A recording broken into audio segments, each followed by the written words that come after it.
Right.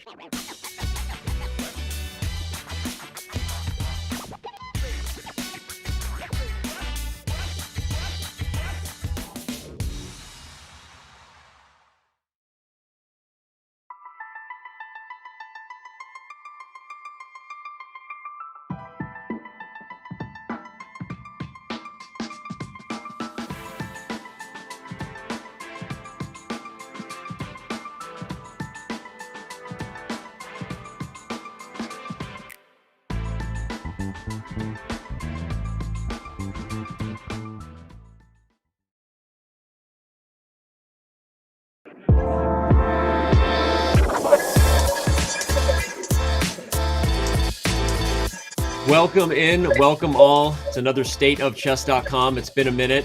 Feels like a big show ahead. That's because it is a big show ahead. We start off with all-star guests Magnus Carlsen and Mats Andre. We have more guests coming with Levy Rosman and Hikaru Nakamura today.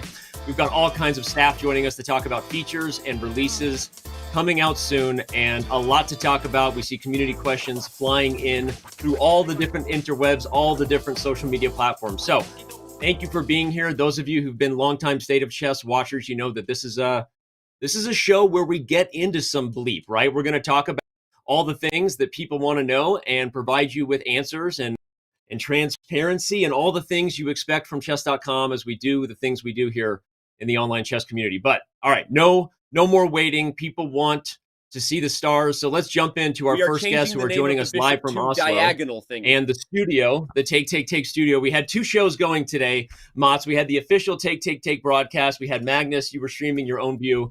But I'm going to start with you, Mats, and just let you have the floor a little bit on this partnership. How excited were you guys to be the official broadcast partner of Title Tuesday, which is long overdue? We've needed a broadcast and stories to be driven, and it was a great show today. So how are you feeling? How is the team feeling? And how do you think it went as we launch this new era? It's been an incredibly exciting day. We have a new office. We're launching Title Tuesday. There's lots of people here for a party later on. But yeah, I mean, I've been following Title Tuesday for many years. Magnus has been playing for many years. And it's great to be able to give also the fans a weekly show to tune into and give them that weekly ritual, which I think is so important if you want to grow viewership and fans for chess, to have that culture and build around that weekly habit of tuning into a sports show like chess. Well, you said you got a party to get to, and I already knew that you and Magnus are people are waiting for you there. So I'm going to get to a couple quick questions from Magnus in a second. But let me just ask one follow-up to you.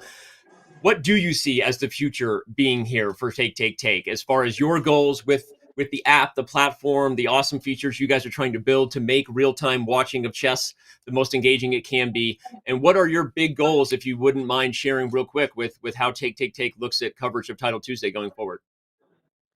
Yeah, I mean, I'm a chess fan myself for many years, and I was brought into this to help build chess as a sport. And I think Take delivers very much on that promise today to help fans be able to follow their favorite players and get push notifications whenever they play and follow their results and their games and read reviews. And we have human-like commentary on top of all games, so you can learn as well as you're following the game. So for us, what's been missing really is that weekly ritual. Because it's great with all of these tournaments and these huge, big tournaments around the year, but the fans have really been asking and missing something that they could tune into and follow more as a league. So I think Title Tuesday delivers exactly this promise, and we're incredibly excited to partner with Chess.com on broadcasting this and also enhancing the experience for fans and hopefully also for the players, making this into a qualification to the EWC, changing the time format, making it more exciting for individual players and teams, as Magnus is wearing his Team Liquid t-shirt.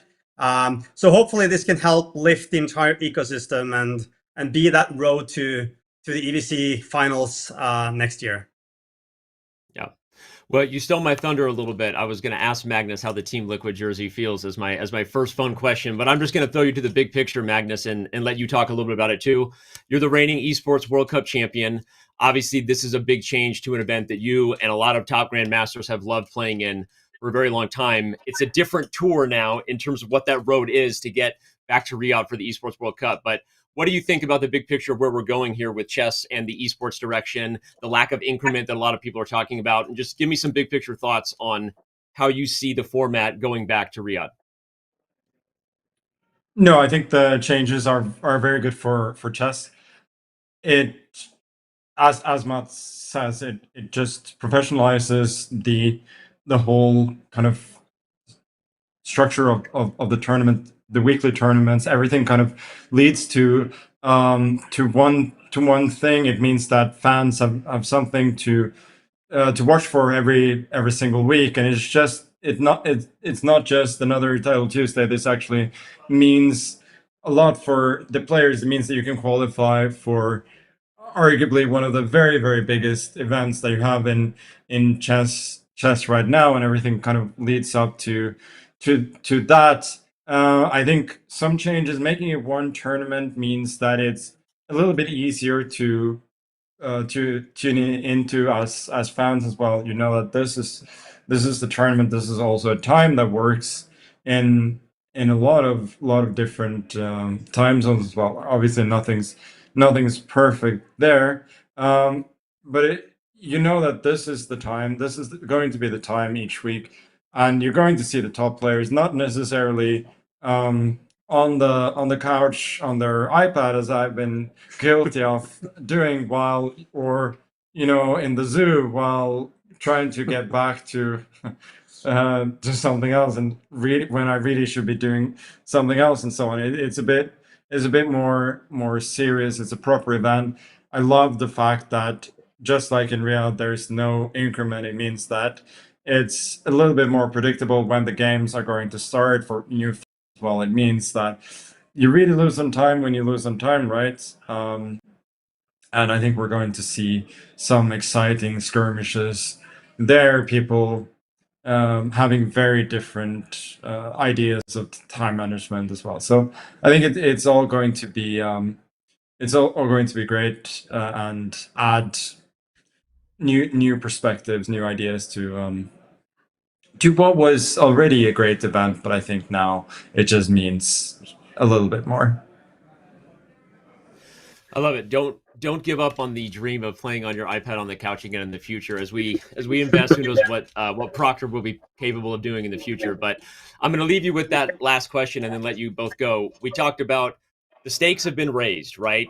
Esports chess is here. The idea that Title Tuesday means something even more than it has in the past has been a big part of the goal. And then there's been a lot of discussion around what online chess needs to do to continue to professionalize, a lot of discussions around fair play.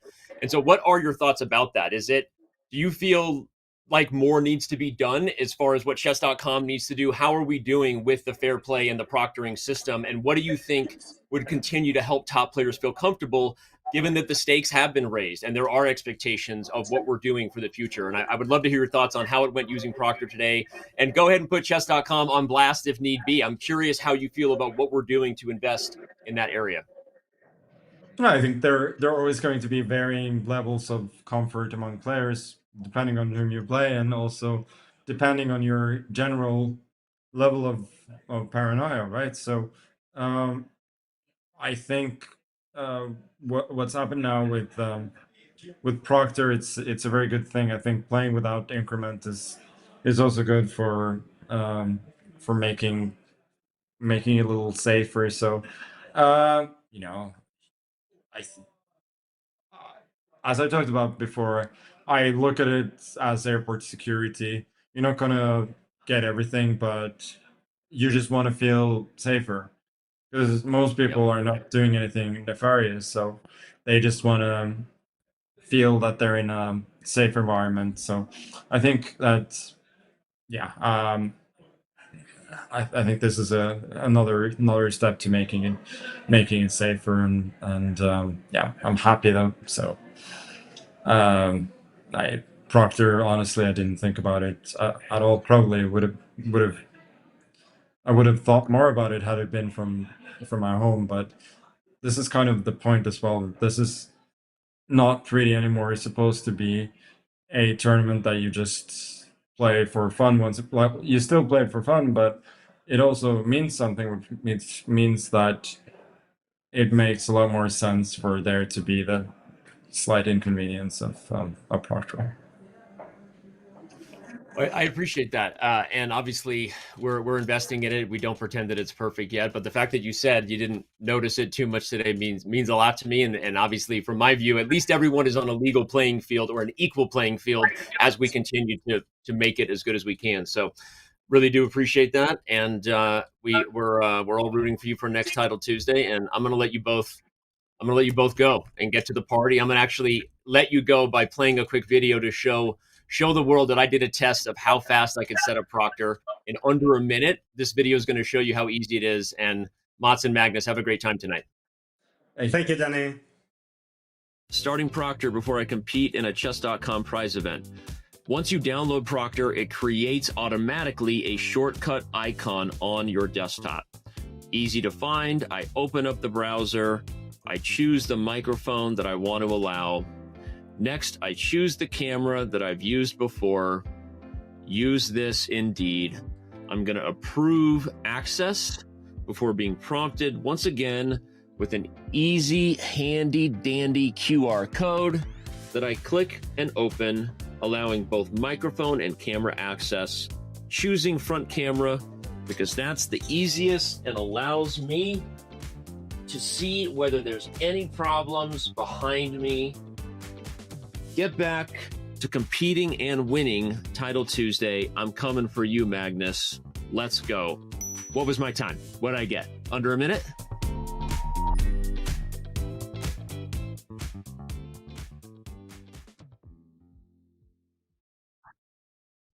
The key phrase at the end of the video was competing and winning Title Tuesday. That is a fantasy I once had once. So coming for you, Magnus. The dream is real. But okay, before we move on, just to talk again quickly, it was nice to hear what Magnus said. I know that he doesn't hold back, and I meant my response, and that obviously we know we are going to have to continue to improve. It is our job to innovate and invest, and we hear the call, we accept the responsibility, and I think at this point, given the stakes and the investment there, at the very least, knowing that everybody is being required, from Magnus to anyone else competing in the event, the biggest names in the game, at least everyone is on an equal footing, right? So obviously we have goals of performance. We have goals for the product to be the best it can be. I'm not joking when I say I have goals of getting Magnus maybe someday back on the couch on his iPad, if and when other types of technology support that. I think that in some ways we are victim to what screen sharing and performance and other things can do on mobile devices. But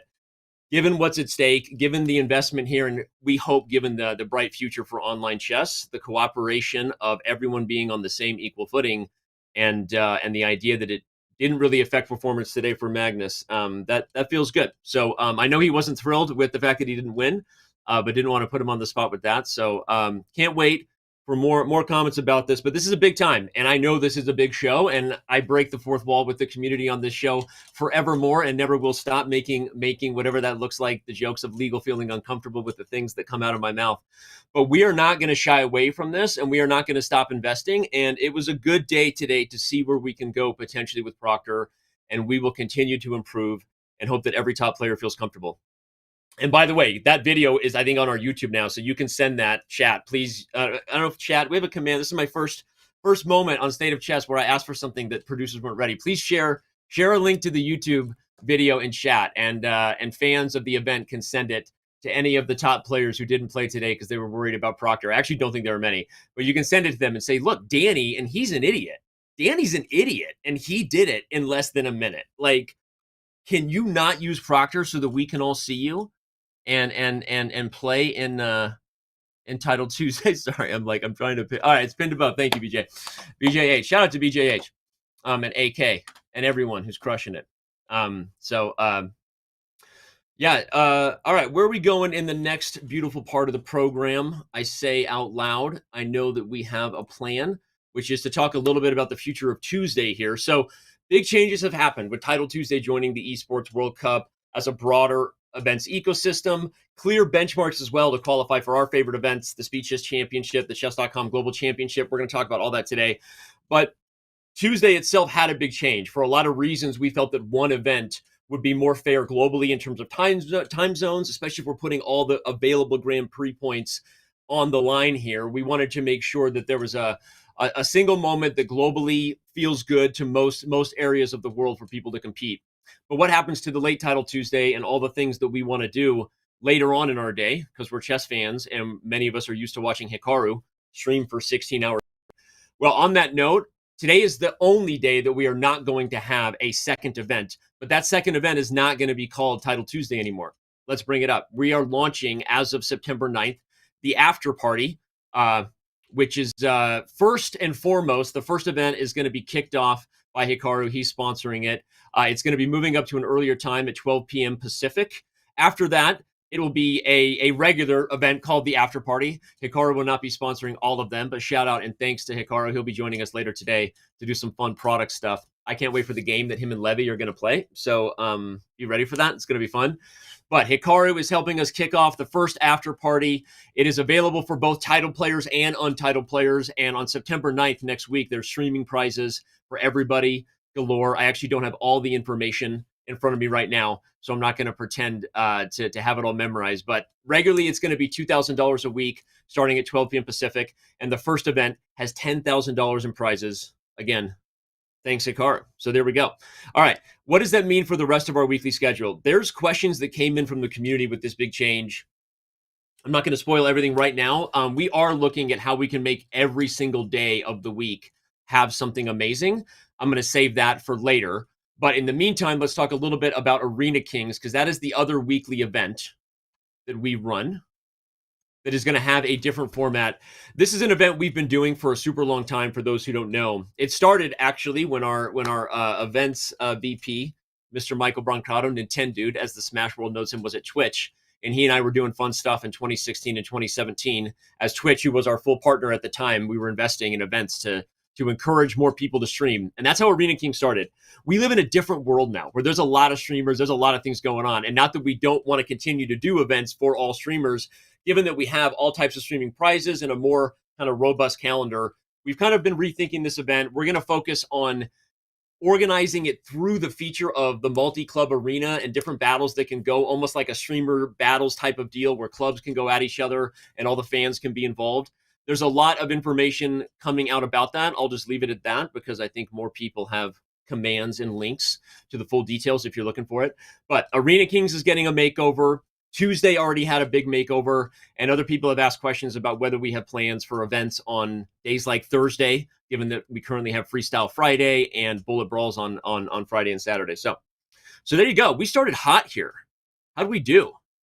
Like, while we're at it, I mean, should we also change the name of the bishop? Like, what do you think? What else can we do while we're here? I just don't know. I don't want the show to go downhill from here. Okay, I think this is our first break. We had Magnus already. We dove into some big topics. We're going to continue to discuss it. Don't go anywhere. The State of Chess has plenty more. What was that? Oh, we already have 3 questions? Well, I don't see where those are. I don't even see where those are. Oh, here we go. Okay.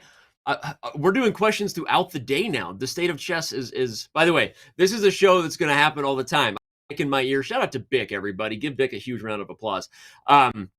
I want to know why there's only 1 TT instead of 2. I just answered that a little bit, but I'll expound further. We ran a bunch of models and looked at the data before making this decision. And I'm not saying that as like sometimes people throw data at you like it's an insurance policy that you're not allowed to question. You are still allowed to question. But let me tell you what we found out when we ran the data, and then you can clip and shift this everywhere for those who are bothered by it. 2 things. One, we launched a second Title Tuesday thinking that it was going to reach the broader community of global title players. There's a lot more title players than I think we had about 400 plus. That's awesome for Title Tuesday today. We've had times over 900, but there's more title players than that on the planet, right? And we thought by positioning those, we would actually see a different type of global participation and offer something more convenient.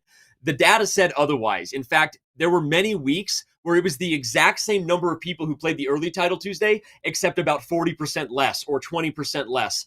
And what we saw is those who are playing in Title Tuesday were mostly playing the more globally convenient time zone. That is the answer. And there was very few players were unique to the late Title Tuesday. So that thesis was kind of debunked after a couple of years of having launched this. The second thing is that as we looked at the model of making sure that our system was fair and going to qualify people toward the Speed Chess Championship, toward the Global Championship, and ultimately the Esports World Cup, we didn't want to have an opportunity for some players to get double points or double their opportunity to do well while other people didn't, because they couldn't play the late title Tuesday because they're sleeping, because they live in India or Russia or whatever, right?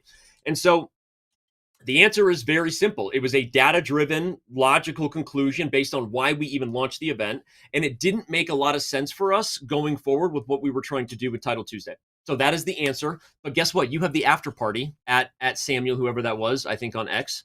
All right, Bick, throw it at me. What's the next question? Let's do it. What were the breakthroughs, deciding factors you had with Proctor, making it required for all for Title Tuesday players? Is it smooth enough that we won't see players lagging out or anything else? Good question. This is from Reddit, from Love This Website. Great. Again, I think I already answered some of this when Magnus was on, and he didn't know the questions I was gonna throw at him, because we don't connect in pregame shows. So I was curious what he would say, and he has definitely spoken his mind and not held back in regards to what Chess.com and things need to do. And that's what we respect and love about him. And so I was kind of curious what he would say. What I heard was, look, it didn't affect my chess today. We know that he didn't win the event. And what I also know from what we've talked about with a lot of the players since some of the things you're maybe addressing or implying, right? Since, some issues in terms of how Danya felt about it, Daniel Naroditsky in terms of streaming, some issues in terms of how other players have seen it have lag or performance issues.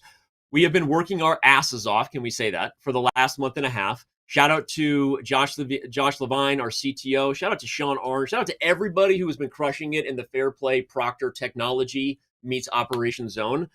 And not only did we get to a space where we did feel better in terms of performance, but also the main point was that at some point we are going to have to rip the Band-Aid. And this process of rolling something out through beta by itself can feel unfair, because who's deciding who's playing on it and who's not, and streamers and versus this. And so at some point we said, look, performance is in a good enough spot as far as we can tell. We heard the feedback. Danya was right about a lot of things.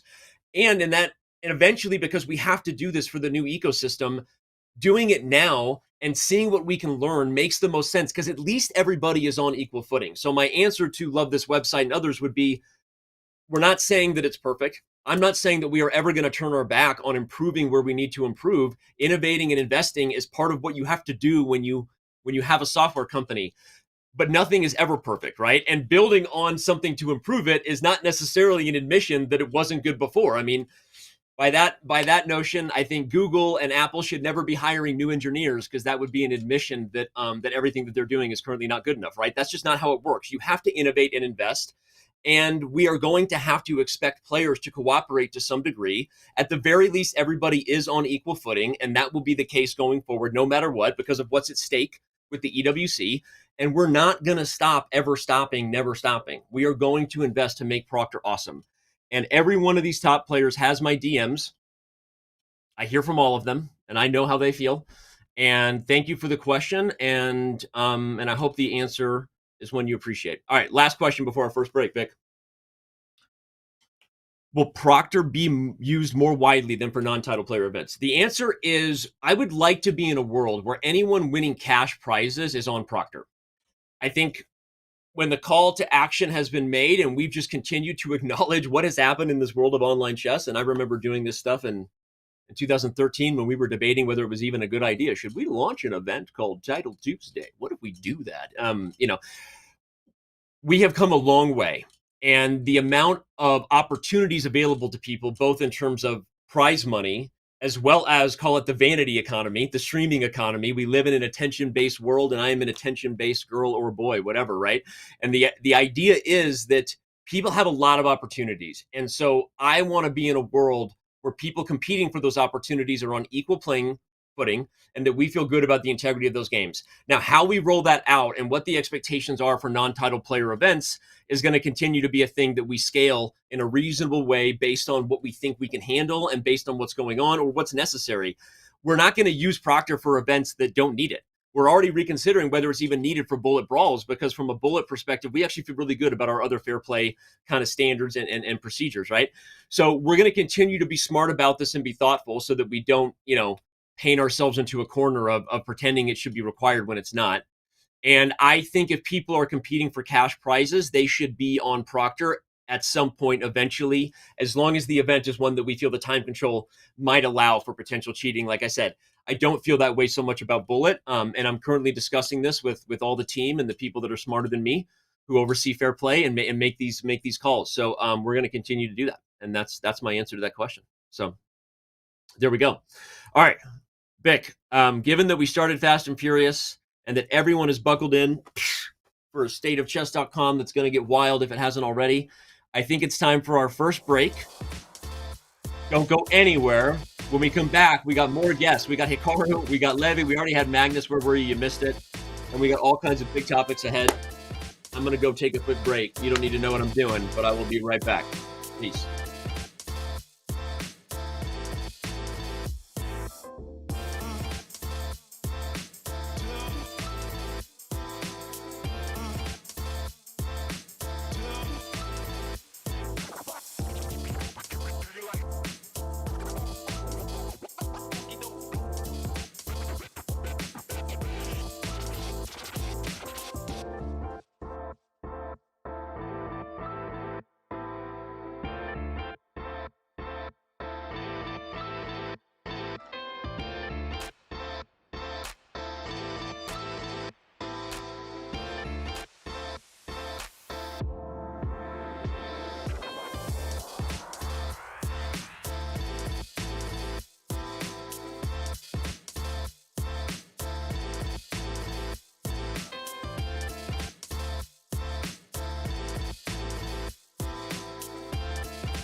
Three, two, one.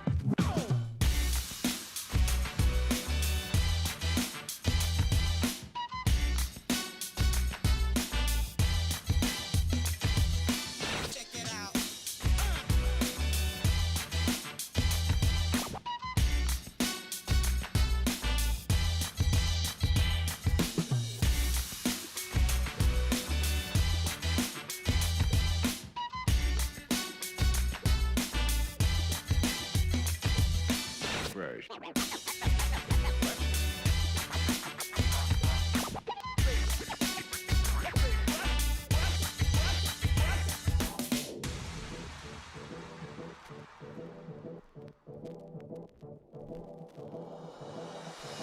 Three, two, one.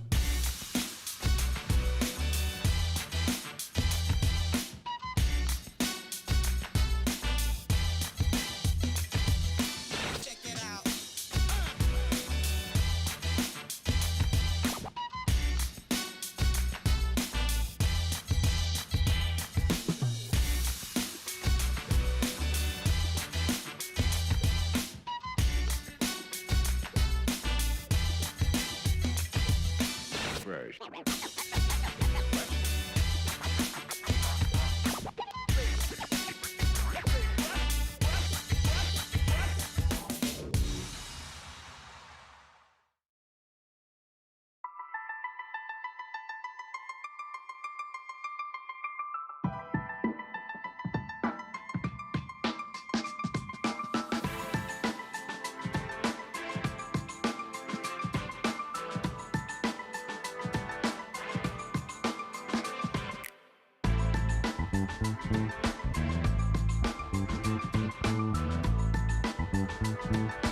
3, 2, 1.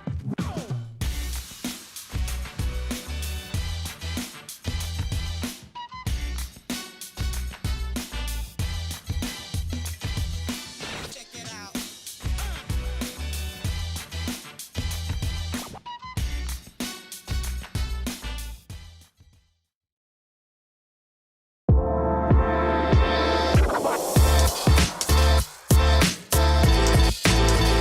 The rolling pin of a rolling show continues to roll on here with the State of Chess. It really is. It feels like a rolling pin sometimes, and we just keep pushing things along here. All right, we are going to jump into so much more. Started off with a bang. Magnus was with us. We jumped into one of the hottest topics in online chess right now with Proctor. We're going to keep getting into those topics ahead. Please keep your questions coming in. We've already gathered a ton from all the different media that is anything but really social. We'll continue to look for the chat and all of your comments and concerns, and we're ready to dive in. But all right, so much about what has happened on Tuesday is about what has happened over the last year with the stakes going even higher in online chess. The Esports World Cup has entered the arena, if you will, or chess has entered the Esports World Cup arena. Let's remind you of what happened in Riyadh at this amazing event before we talk a little bit more about the future here and what's to come. And welcome to Riyadh for the final day of chess at the Esports World Cup. Going to win this 6 seconds. He could have an odd Argent good. It will be Hikaru Nakamura who gets that third place. The moment we have all been waiting on.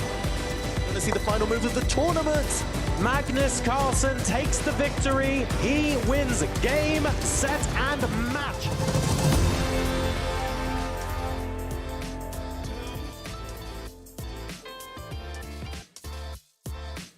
It was awesome. And one of the things that I'm looking forward to in terms of the future of live events, regardless, and I'm not going to spoil something we're going to announce on the show today, regardless of what the EWC is doing, what we're trying to do with our own Speed Chess Championships and Chess.com Global Championships, is what the fan experience was there, how close the fans were, how wild the crowds were allowed and able to go. And given the feedback I've gotten from players, how awesome that experience was for everybody, and there were no real concerns. So when I see that video, my brain just starts spinning about all the awesome stuff we're going to do for the future of esports chess. But all right, speaking of the future of the EWC and so many of the things we're doing, we are now joined by someone who I'm realizing, as I say it out loud, has never been on a State of Chess show before. For many years, Arcus Fredrickson was at Chess24, the Play Magnus group of companies. And we're now here, Arcus, everyone pushing through the glass ceiling under one roof. But how are you, man? And how exciting is it to be on the precipice of where we're going here? I'm doing well. No, great to be here. And, long time coming. And we've known each other for a long time, kind of on opposite sides. But I think I've always shared the same vision of where chess, and particularly online chess, can be. And I think that was kind of the most exciting thing and such a rewarding moment this summer, seeing chess in all the ways that we've dreamed of really coming to life on such a big stage with the cheering fans, with the players on these, representing all of these teams. And it was an incredible experience. I mean, there was lines out the door of this venue. So no, super exciting already just for the first edition. And there's many more to come and things to keep building. And, we're making changes here. So really excited about all this. You just mentioned we've known each other for a long time. And given that, you look like you're 17, tell everybody when you first joined the Play Magnus group of companies at the age of 12, what it was that you did. Sorry, I'm going to go off script here and just let everybody know, even though you do look very young, Arcus, you've been in the chess game for a long time. Give everybody the 30 seconds of how you got hired and how old you were. And so they know actually what an OG you are in terms of so many of these things happening in the online chess world. Yeah, no, it's I actually just celebrated my 10th year in chess, which is great. So I was actually living in Norway. I was actually in high school in Norway. I organized a conference. I met Play Magnus and Magnus Carlsen at that time, and decided to start working with them. I think initially it was on social media, then a bit on finance, and then on commercial. And I think the main piece was around bringing together the various companies that form the Play Magnus group. But I think where my biggest passion was kind of from 2019, 2020, when COVID hit, was launching that Magnus Carlsen Chess Tour that became the Champions Chess Tour. And I've been super passionate about, creating an amazing product around chess that fans can watch, that broadcasters, that media want to cover, that big brands like MasterCard and Puma that we had on a few years ago want to be a part of, right? And, this is just another huge step in that direction of getting, chess even more popular and getting more people to watch.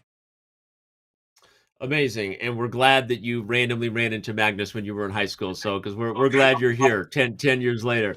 But all right, we're going to talk a little bit about the format. I already have mentioned some of the kind of details of why we went to one event on Tuesday based on the community questions that we had rolling in.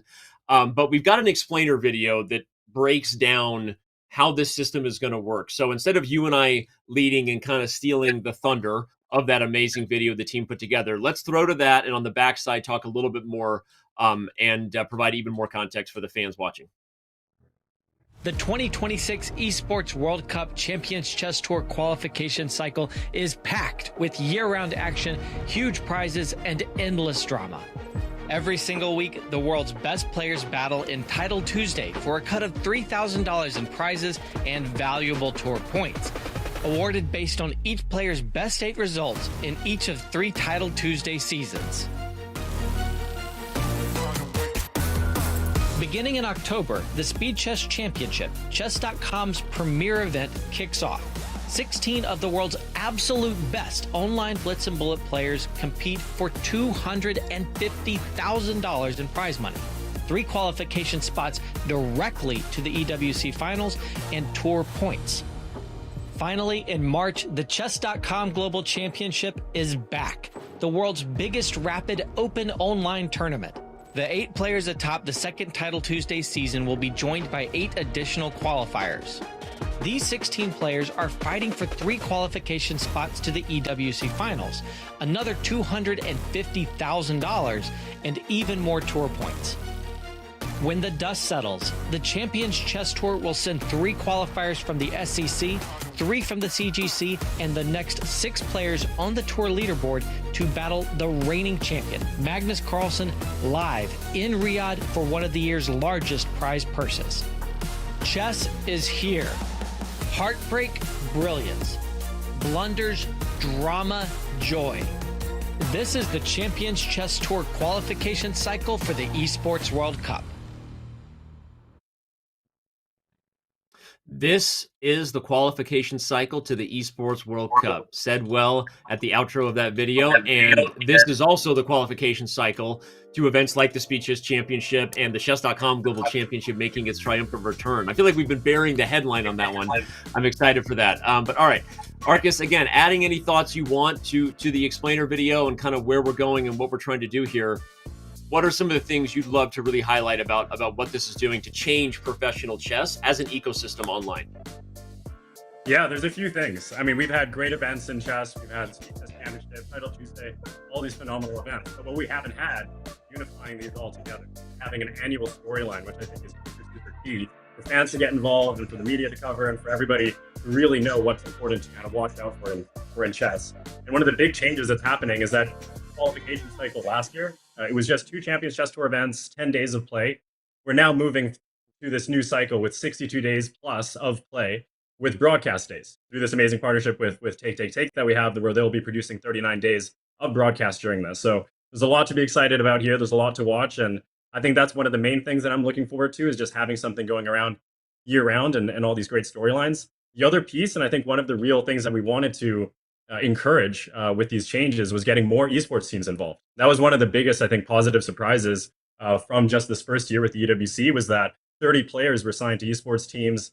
All 12 players that qualified through our circuit and the others as well were playing for esports teams at the EWC.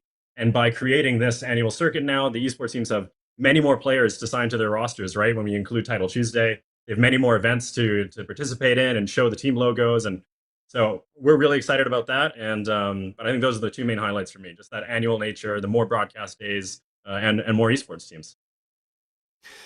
When I thought you were about to throw to me, that was going to be the main point I thought you weren't going to mention. But I agree. The esports teams and the idea that they look at the chess calendar now with a lot more motivation to sign and compensate all the household names that we know as chess fans. It's probably not going to only be Magnus wearing a Team Liquid jersey and a lot more streams to come. We're looking at partnerships with all of the major organizations in esports. And of course, the Esports World Cup being a big carrot that they all compete for at the end of the year as a way for us to continue to help, bring more fans to the game that we love and to help give players more opportunities in terms of how they can make money and maybe be motivated to make content and do things that more fans online want to see. So this is just the beginning, we hope, in many ways. And this ecosystem that, shout out to you and your partner in crime in many ways, Michael Brancato, who's not here, who worked super hard to look at everything we were doing, the tour as it previously was, the tour as it sort of evolved into now, and what is really going to happen for players as they qualify for the biggest events in online chess, right? Unarguably now all under one umbrella with the SCC, the CGC, and the EWC, to use the acronyms everyone's going to start using. But okay, all right, Arcus, seriously, great job. We are super excited about the future here. It's just beginning. And I think we're going to break the news now, drum roll. I don't know. We got to get better at building up to drum roll stuff. Vic, that's some feedback for you, producer buddy. I mean, I don't know how can you have a mini drummer just come across the screen when we do that maybe in the future? Okay. I'll leave Vic alone and jump into the announcement. Obviously, the calendar in 2025 was wild, Arcus, and so looking for ways to get our flagship, the Speed Chess Championship, back on the calendar while also considering the future of all of these partnerships like the Esports World Cup and what needs to be done was tricky. So the SCC was moved to Q4 of 2025, which meant that we were looking at early 2026 for a live final. And just this week, we landed at an agreement that is going to bring the Speed Chess Championship, let's bring it up, to London. We were in Paris last time. We're going to London, everybody. Big Ben. I'll save my bad English accent for anyone who wants to destroy me for that. Here we go.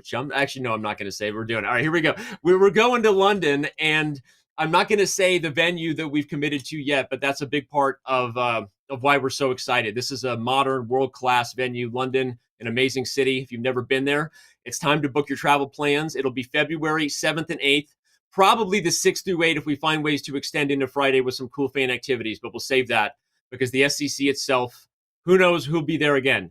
Usually you think of Magnus and Hikaru, but you never know. Will it be Ali Reza Farouja again? Hans Niemann, will he be back? The SCC is going to be awesome, and it's going to be live in London. Arcus, I know I'm going to see you there. Definitely. I Super know excited. that. All right, man. You're also going to be getting to the party with Magnus and Mats. I know you're in Oslo, and there's a lot of things going on there. So I'm gonna let you get to it. Don't stay up too late. Don't stay up past your bedtime, young man. Okay, you. Don't. All right, man. I'm going to let you bounce, and we're going to take a quick break. On the other side, we're going to dive into the things that used to kick off the state of chess. In case you missed it, there were tons of product releases, tons of things going on over the last several months. We're going to give you a fair play update, all the things we do in our general kind of in case you missed it happening on Chess.com section. Don't go anywhere. The state of chess returns when we come back.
We got a lot going on these days.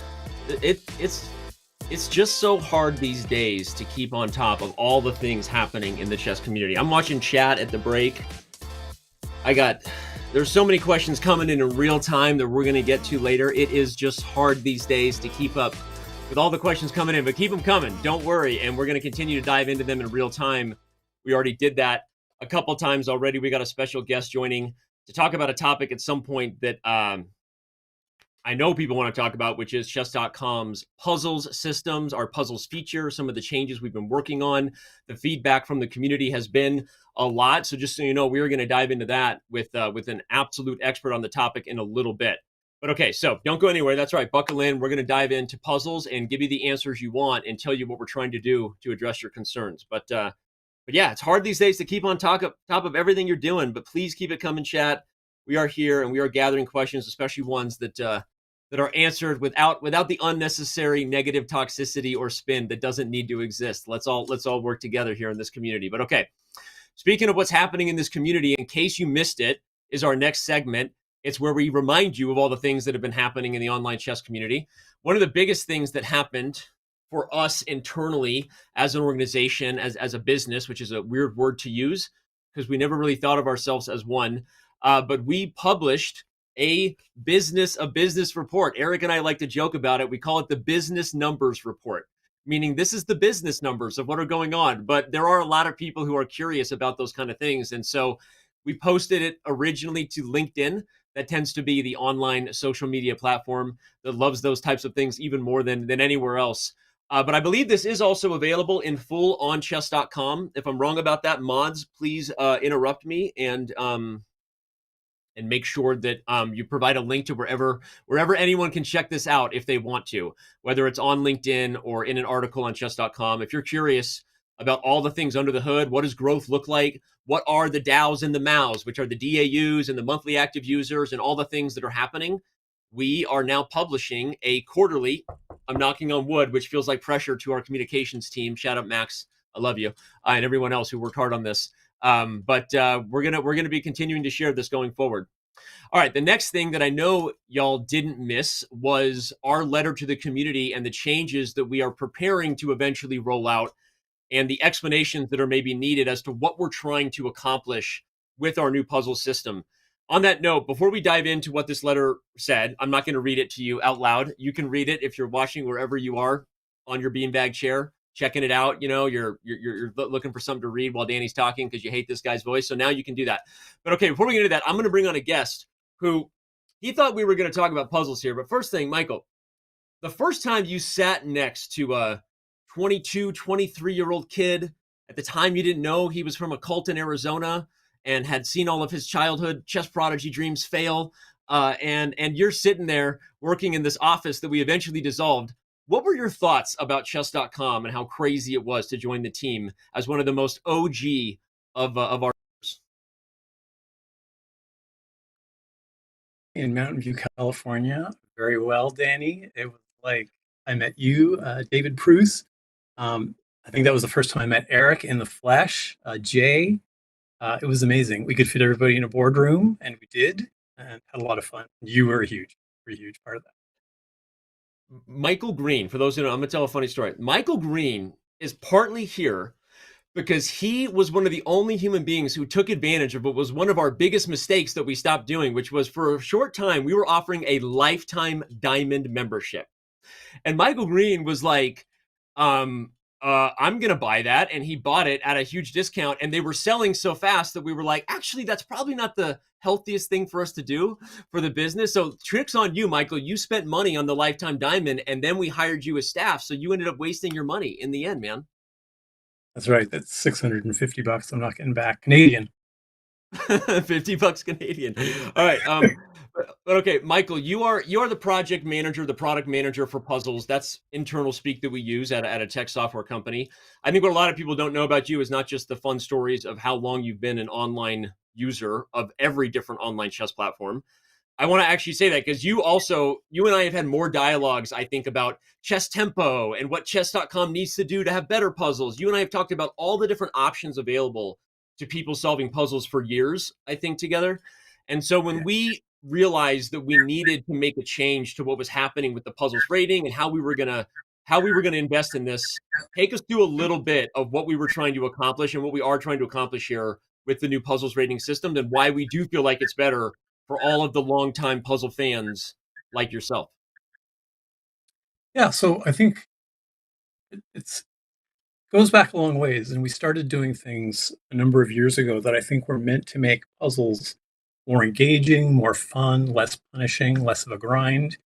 And we ended up doing some things that kind of inserted the fun into our rating system in a way that had kind of long-term negative impact on in the integrity and trustworthiness of that rating system. So we started doing things like, no matter how different the rating, like if a puzzle was rated far below you, if you got it right, we still give you 5 points. If you had any encounter with a puzzle that was new to our system, even if you got it wrong, we give you 1 rating point because maybe it's not a trustworthy puzzle. So we took a number of steps like this that had a general effect of increasing player ratings, because we want people to feel good. We want people to stay in that, just keep practicing. So ratings would come up, especially given something like, getting 5 points for every puzzle you get correct. So what ended up happening is that this problem, the player inflation of player ratings, eventually trickles over and starts to affect the integrity of the ratings in the puzzles product itself. So now we are in a situation where, depending on how long you've been in the system, we don't know, like, based on your rating, whether you are in fact relatively the same as someone who's the same rating as you, or in fact much better or much worse at doing puzzles. And by the same token, if we take 2 puzzles that are rated 1300, we can't say with certainty if one puzzle is 7 years old and one puzzle is 2 years old, that they're anything, that their actual difficulty is similar. So pretty bad. We let our rating system get into a pretty bad way, in summary. What we have. Oh, go ahead. Keep going. Yeah, I can just keep going. So a year ago, maybe more, we started digging into what we needed to do to get a better rating system. We ultimately want people to have an experience where they're getting puzzles that are at their level, that feel good. This is where people can actually make gains and get better. So basically, the engineering team effectively re-rated every puzzle attempt from the beginning of time using a differently balanced rating algorithm, much more similar to what you would see like a Glico rating system, like you would see in live chess. So we re-rated every puzzle attempt, balancing based on the belief that people are generally going to be more skilled when they know there's a tactic on the board. So, if your rating, if your blitz rating was 1400, we would expect your puzzle rating to be 5-ish, 100 points higher than that, maybe more, maybe less, depending on your history. Higher than that. Like if somebody whispered in your ear, Danny, there's a tactic, whenever you were playing, you'd probably, your rating would obviously go up. So we've been re-rating this, and we've been basically running this system in the background as people have been doing puzzles. So we have now a second, what we call internally, a shadow rating system. And actually have far superior ratings for everybody who does puzzles on Chess.com. I think I want to touch on that because, first of all, that was amazing, helpful explanation. And again, for those who are really power users of this feature, hopefully you watch it again. We'll make sure we cut out a video of just this interview. But I think what maybe wasn't as effectively communicated by us, or maybe we weren't ready to share it at the time, is that this system we had been building is something we had been tracking and basically already running in the background for more than a year, right, Michael? The shadow rating, based on trying to solve some of these problems of what we had done, injecting some inflation, as Michael said, about 5 points, no matter what, when you got it right, losing 1 point, as well as the idea that not every 1400 rated puzzle is even equal based on how many tries they've had. We're trying to figure out a self-regulating rating system of the puzzle while all of you are solving it. And so we're trying to make sure it is accurate and feels good at the same time. And the delta of whatever they say, happiness is the delta of expectations and reality, right? I think the expectations and reality got out of whack with the puzzles as we were trying to solve for some of these issues with literally hundreds of thousands of puzzles in the database. And so I just want to double down that I think people knowing that we put a lot into what the shadow rating is for people, and we are trying to get a bit of a reset, a bit of an ultimately feels good with an initial feels bad, for people really knowing that their puzzle rating is accurate to their puzzle strength. And I just don't know that a lot of people know how long we've been kind of testing this in the background. Yeah, and let's be clear about where we are today, right? So we have this. The good news is our puzzle players and our puzzle ratings have better, more trustworthy rating values than they had, in the past. Yep. But we're in kind of a transitory space right now. Like, if you go on the website, our members don't yet know what their new and improved puzzle rating is. This is not something that we've actually brought to the surface in the product yet. So we're just letting the system mature. We're letting people do puzzles. We're watching the new rating, the shadow ratings, as they evolve for puzzles and players. And we're very close to we're testing the system now, and we're very close to being able to release this new rating system. Yep. The other thing that we did that made things a little more awkward in the here and now is about the same time we started using the shadow ratings to serve puzzles. And I should emphasize that because I don't know that I did. We are currently using shadow ratings of puzzles to serve puzzles in our rated puzzles product. Mm-hmm. However, the ratings you see in your stats, the ratings you see in the UI are legacy ratings. So you're getting the new experience, but the numbers that you're seeing in the system are still based on the old system. So things right now are very strange because another thing that we did was release a new setting for puzzle difficulty. And we made puzzles a lot easier for most users. So what this has done in the short term has made our apparent rating inflation problem much worse. in the last month. Yep. No, it makes sense. And I'll just share real quick that we're currently in a dialogue internally about how quickly we're sort of ripping the Band-Aid off to sort of solve this now larger optics problem, as Michael said, which is that you're getting puzzles accurately based on the new system, but you're still seeing legacy old system, which makes it feel even more complicated, regardless of the feels bad that is going to come a little bit with the shadow rating, resetting puzzle expectations. But all right, Michael, this has been super helpful. I'm glad we're sharing all this with the community. Let's dive into one big question we got, because I think this question speaks for a lot of users. This comes in from Reddit, user Plantain960. I'm going to quickly TLDR it as we read it, because people don't like when you read slides on screen, I've learned. But what's the plan to make sure that puzzles are fairly matching your rating? I think you kind of addressed this a little bit, that's where we're going, and that puzzles are actually more accurately being matched. You're just not seeing the results or the fruits of your labor yet, user. And I think talking about how the rating points used to be with +5 versus others are is fair feedback, right? And as you say, the current fix of letting each player choose their own difficulty setting is making both the rating and the ranking meaningless. I'm going to let you answer, Michael, but I will just quickly say heard, and your point is a very good one, and that's why we're going with where we're going and what we're trying to do very quickly here in the next coming weeks. Yeah, this person knows the score, and these are exactly the concerns we've tried to address by creating this new rating system. And it's going to be excellent when we can roll it fully out and the inputs start to match the outputs a little bit. And, this puzzle that I just got feels right for me. And then when I get it right, I expect to see something in my rating stats that makes sense. So we don't have all that working together, but when we release the new rating system, we will be back in a much more kind of logical world where the inputs and the outputs kind of match each other if you're tracking your rating. To the point that the person makes here about by default it serves boring low-rated puzzles even to highly rated players. Here may be a case where a user would want to go to their puzzle setting where we now have 3 levels of difficulty, and they may want to go for extra hard, because it's worth noting here that the extra hard setting in our new setting is most similar to the old experience. So if what you want is puzzles that were relatively as challenging as they were like 2 months ago, you want to go to puzzle settings and set that setting on extra hard, because you're up for the challenge, as this user seems to be.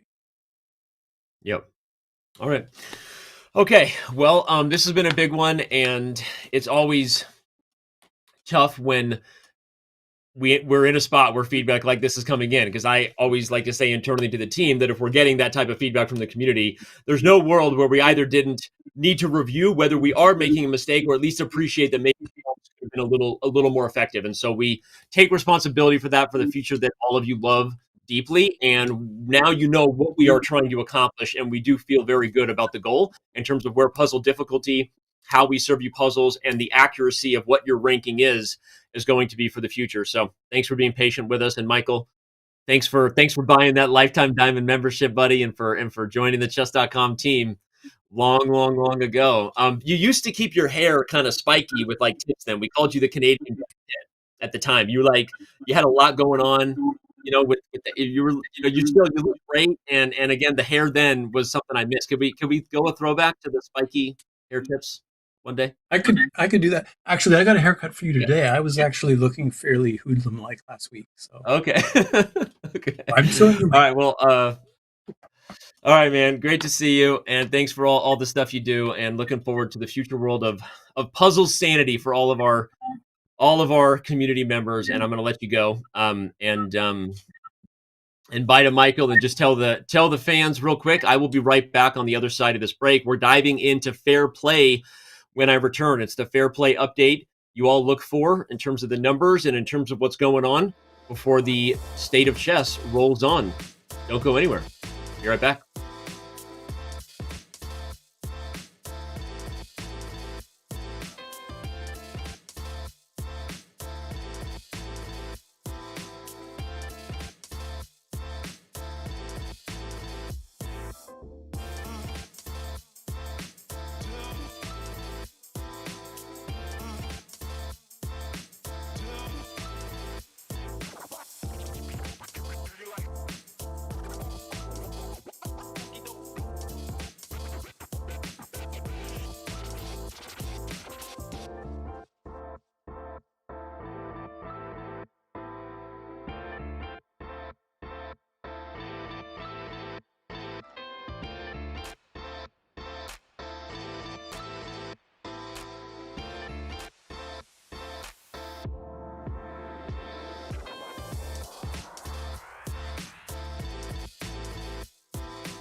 We are back.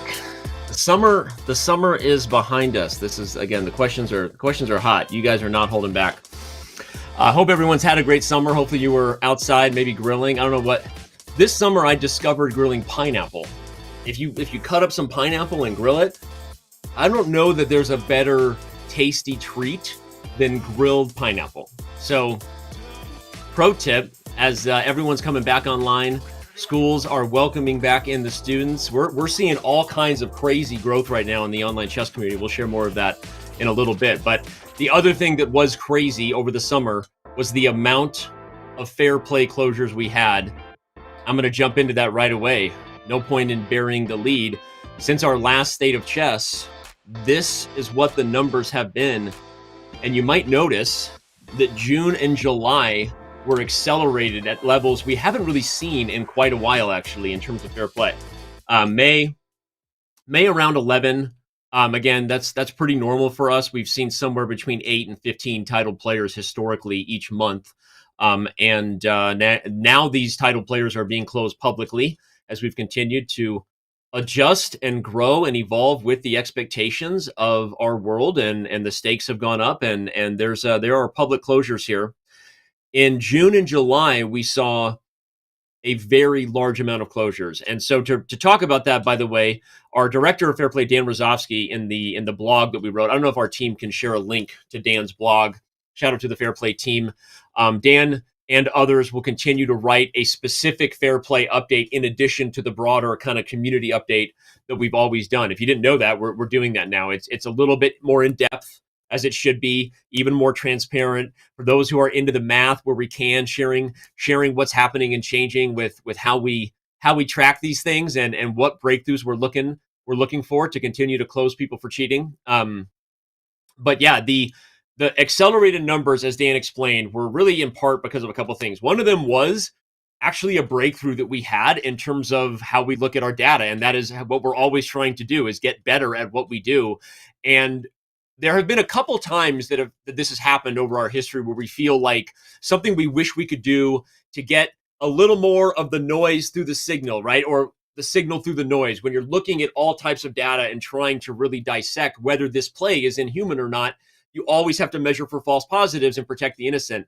And so sometimes in that process, the signal can be hard to hear through the static, right? Through the noise. And every once in a while, we make a breakthrough that sometimes allows us to reverse engineer and look at accounts that maybe were suspicious, but we ultimately deemed clean in the past. And that allows us to make a closure. And so in June and July, we had accelerated closures, partly because we had an improvement there. The other thing was a bit of a process thing that was improved and probably a little bit less sexy than a data breakthrough. But Dan did share a lot about this in the blog. So if the team, looking at chat, if the team can give a link to Dan's Fair Play blog, there it is. Shout out to our team, crushing it, the mods and chat. Love you guys. So August being back down to 16 makes me feel good. Title players, stop cheating. Title players, stop cheating. We're going to catch you for cheating. No matter what people say about whether or how the job is being done well, the evidence is there. And if you are closed now that our policies have changed, you are being closed publicly. It's not going to stop. So what do we got to do to get that message across? I don't know. We're going to keep doing it though. Only 16 closures in August means that makes me happy. And I'm excited to see if Proctor continues to make the impact that we know that it has privately. I don't want to share that data, put the cart before the horse, but we feel good about Proctor being something that also continues to deter cheating. So there's your, in case you missed it, someone clip it and ship it for all those most paranoid about fair play, seeing what we're doing. Love it. The haters, I hear you. I love you. We move on. In case you missed it, also, our lessons interface is newer and improvedder. And it's also a lot of fun taking some of the things that we brought to puzzles a while back, as far as just making it more fun, more delightful, more delicious. And we all need a little bit of encouragement to do hard things from time to time. And when you have more rewards for upping levels and it feels a little bit better, we know that Duolingo has been an app that has rewarded people for streaks for a very long time, and we're continuing to improve things in all the ways we can. The gamification of the education experience, right? You can pretend that you don't want it and you don't need it, but you do, because the data says otherwise. It's hard to keep pushing yourself to get better at something. And our new lessons interface feels awesome. It feels honestly, it's just more fun to keep doing what you're doing. And if you haven't checked it out, you definitely should. All right, courses.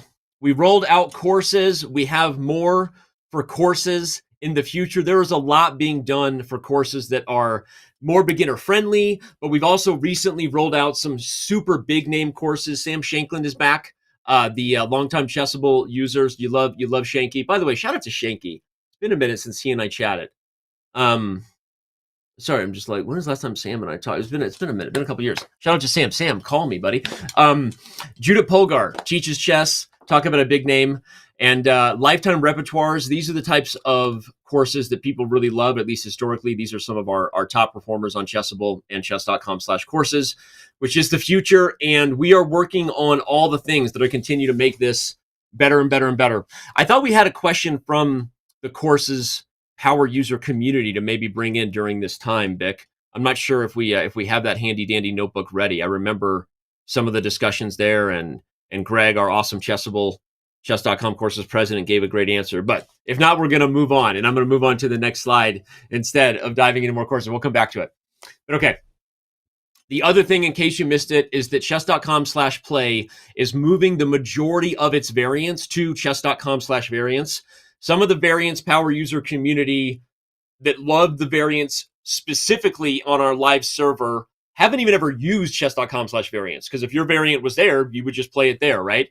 We have been trying to keep up with the scale of the growing chess community. There are lots of games being played, millions of games being played every day, in case you forgot. It's a lot. And in order to be safer, more stable, to prevent things like if the variant server goes down, it doesn't affect the main play server, and vice versa. Maybe the main play server goes down for whatever reason, that happens, and the variance community doesn't suffer. We're trying to bring balance to the force and make sure that everybody is in the safest, most, controlled possible environment to make sure that we're delivering what you need. So if you had a variant that was at chess.com/play that isn't there anymore, it is not gone. It is at chess.com/variants. And at some point, every single variant is going to be at chess.com/variants exclusively, in case you didn't know that. So that is an important thing to know. That is where we are going with that. And part of the reason for that is our last kind of, in case you missed it, update, because the real-time chess network is almost really, really live. I think it was last State of Chess. Maybe it was the previous one. We had Eric on, we had Rafal on, we had all kinds of people on to talk about what we're trying to do with this.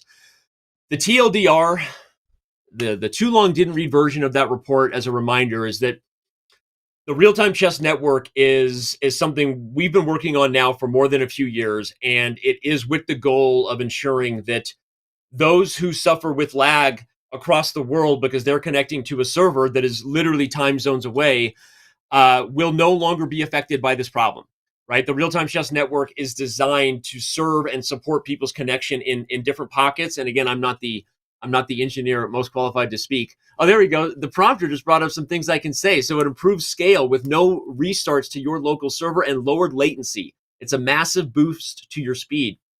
The RCM is a group of small but powerful services that allow us to scale horizontally. So instead of buying bigger hardware, we hit the hard limit of hardware in 25 million games in Q1 of 2023, by the way, although we might hit it again with 20 million games a day.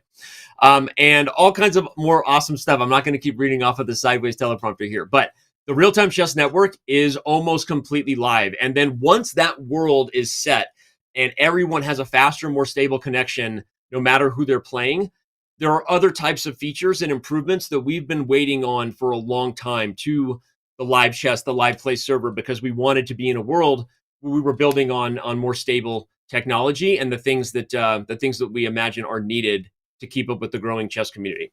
Who knows, when we're having 50 million games a day, I don't think that that's a crazy thing to say. Why not 100 million games a day? Okay, we're here. Why not a billion? Let's just say it, right? Why not a billion chess games a day, huh? Come on, who's excited? Say it with me. Come on, a billion. Oh, that's a preview of what's next. Sorry, I messed that up. I previewed it. Okay, we've got guests coming. You know them as Hikaru and Levy, and we're gonna have other guests too. The brains that are behind our coach. So a lot of more awesome stuff to come. Again, the State of Chess rolls on. This is like a show where each segment has its own kind of moment, and then you just keep growing and going and rolling. It's like a rolling pin. And it's hard to keep up with chat these days. But I get 7 billion. Why not? The perfect G, 7 billion games a day. I agree. Let's do it. All right. We'll be right back.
Three, two, one.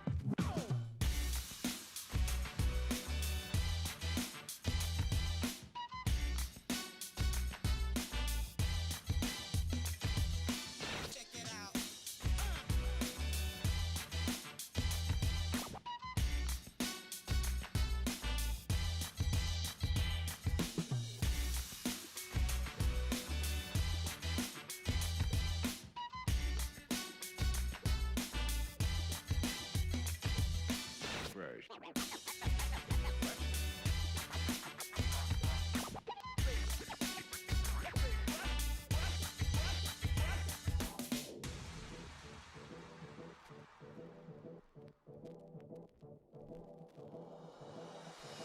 Three, two, one.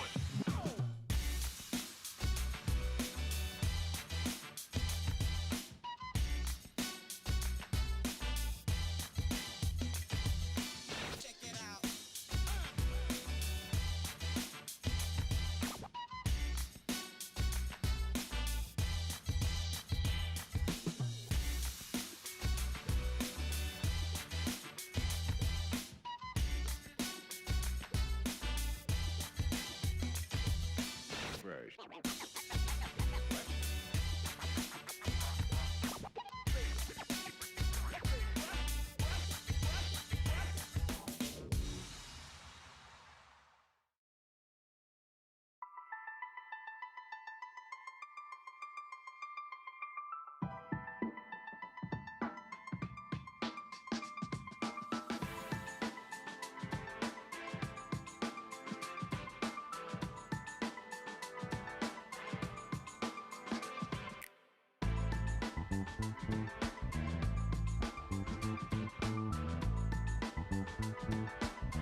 what was coming before I went to the break, before we all went to the break. Sorry about that. That was user error talking about the next segment, although why not?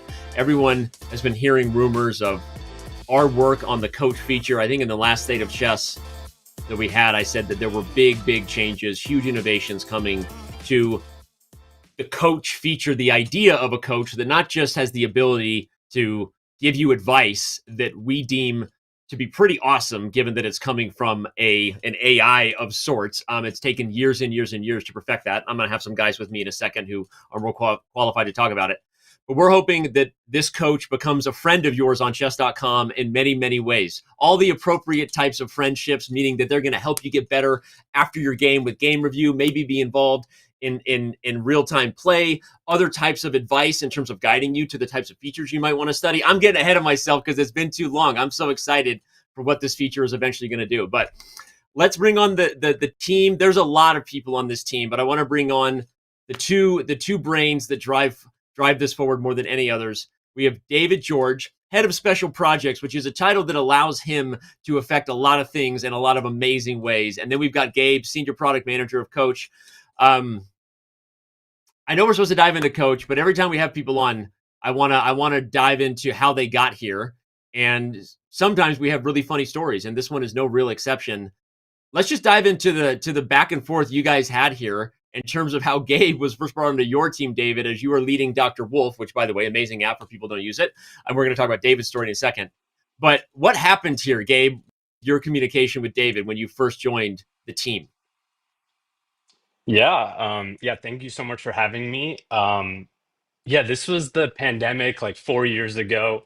I, like many people, watched the show Queen's Gambit, and it reminded me of chess. And I was like, oh man, I miss chess. I miss chess so much. And so I started playing a lot. But I felt like also maybe many other people that I didn't really get a good chess education.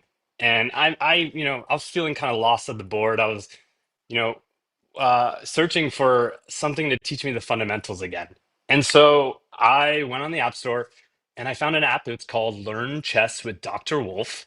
I was like, oh, this looks interesting. What's this? And I downloaded it and I found this kind of, fictional character named Dr. Wolf. He, spoke very eloquently, and he was there to, play a game against and teach you as you play the game. I found it a beautiful app. I loved the experience, and I just started playing with Dr. Wolf, like before I went to bed every night. That was kind of my ritual. Play one game, learn a little bit about certain tactics, and that was my ritual. And then it was like 2 weeks into this, and I finished a game with Dr. Wolf.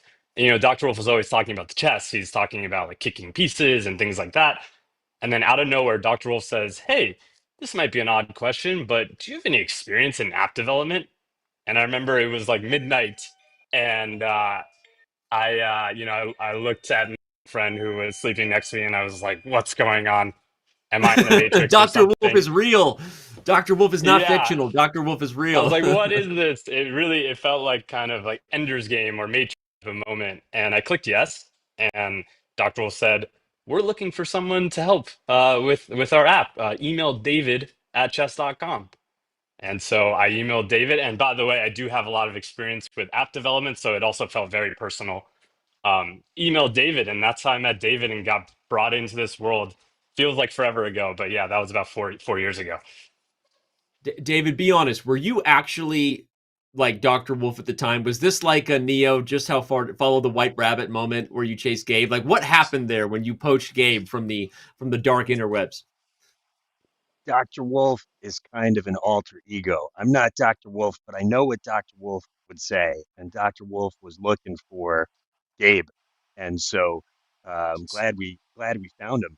The idea behind this app, that app started in 2018. The idea is, wouldn't it be great if you could have a chess coach? If you're interested in chess, if you're curious about chess, a lot of the people on this stream are super into chess. But think about, I don't know, a family member. Think about a friend who is maybe thinking that they want to give chess a try.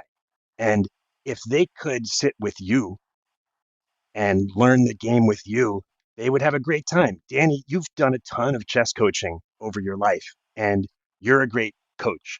We have 1,000 chess coaches over at chess.com/coaches who are ready and standing by to teach you. And if you have the time to learn with a coach, you're gonna have a great time. But if getting a live chess coach is out of reach, then how are you going to get into the game? And so to have a virtual coach in the app was the dream and is the dream of Learn Chess with Dr. Wolf.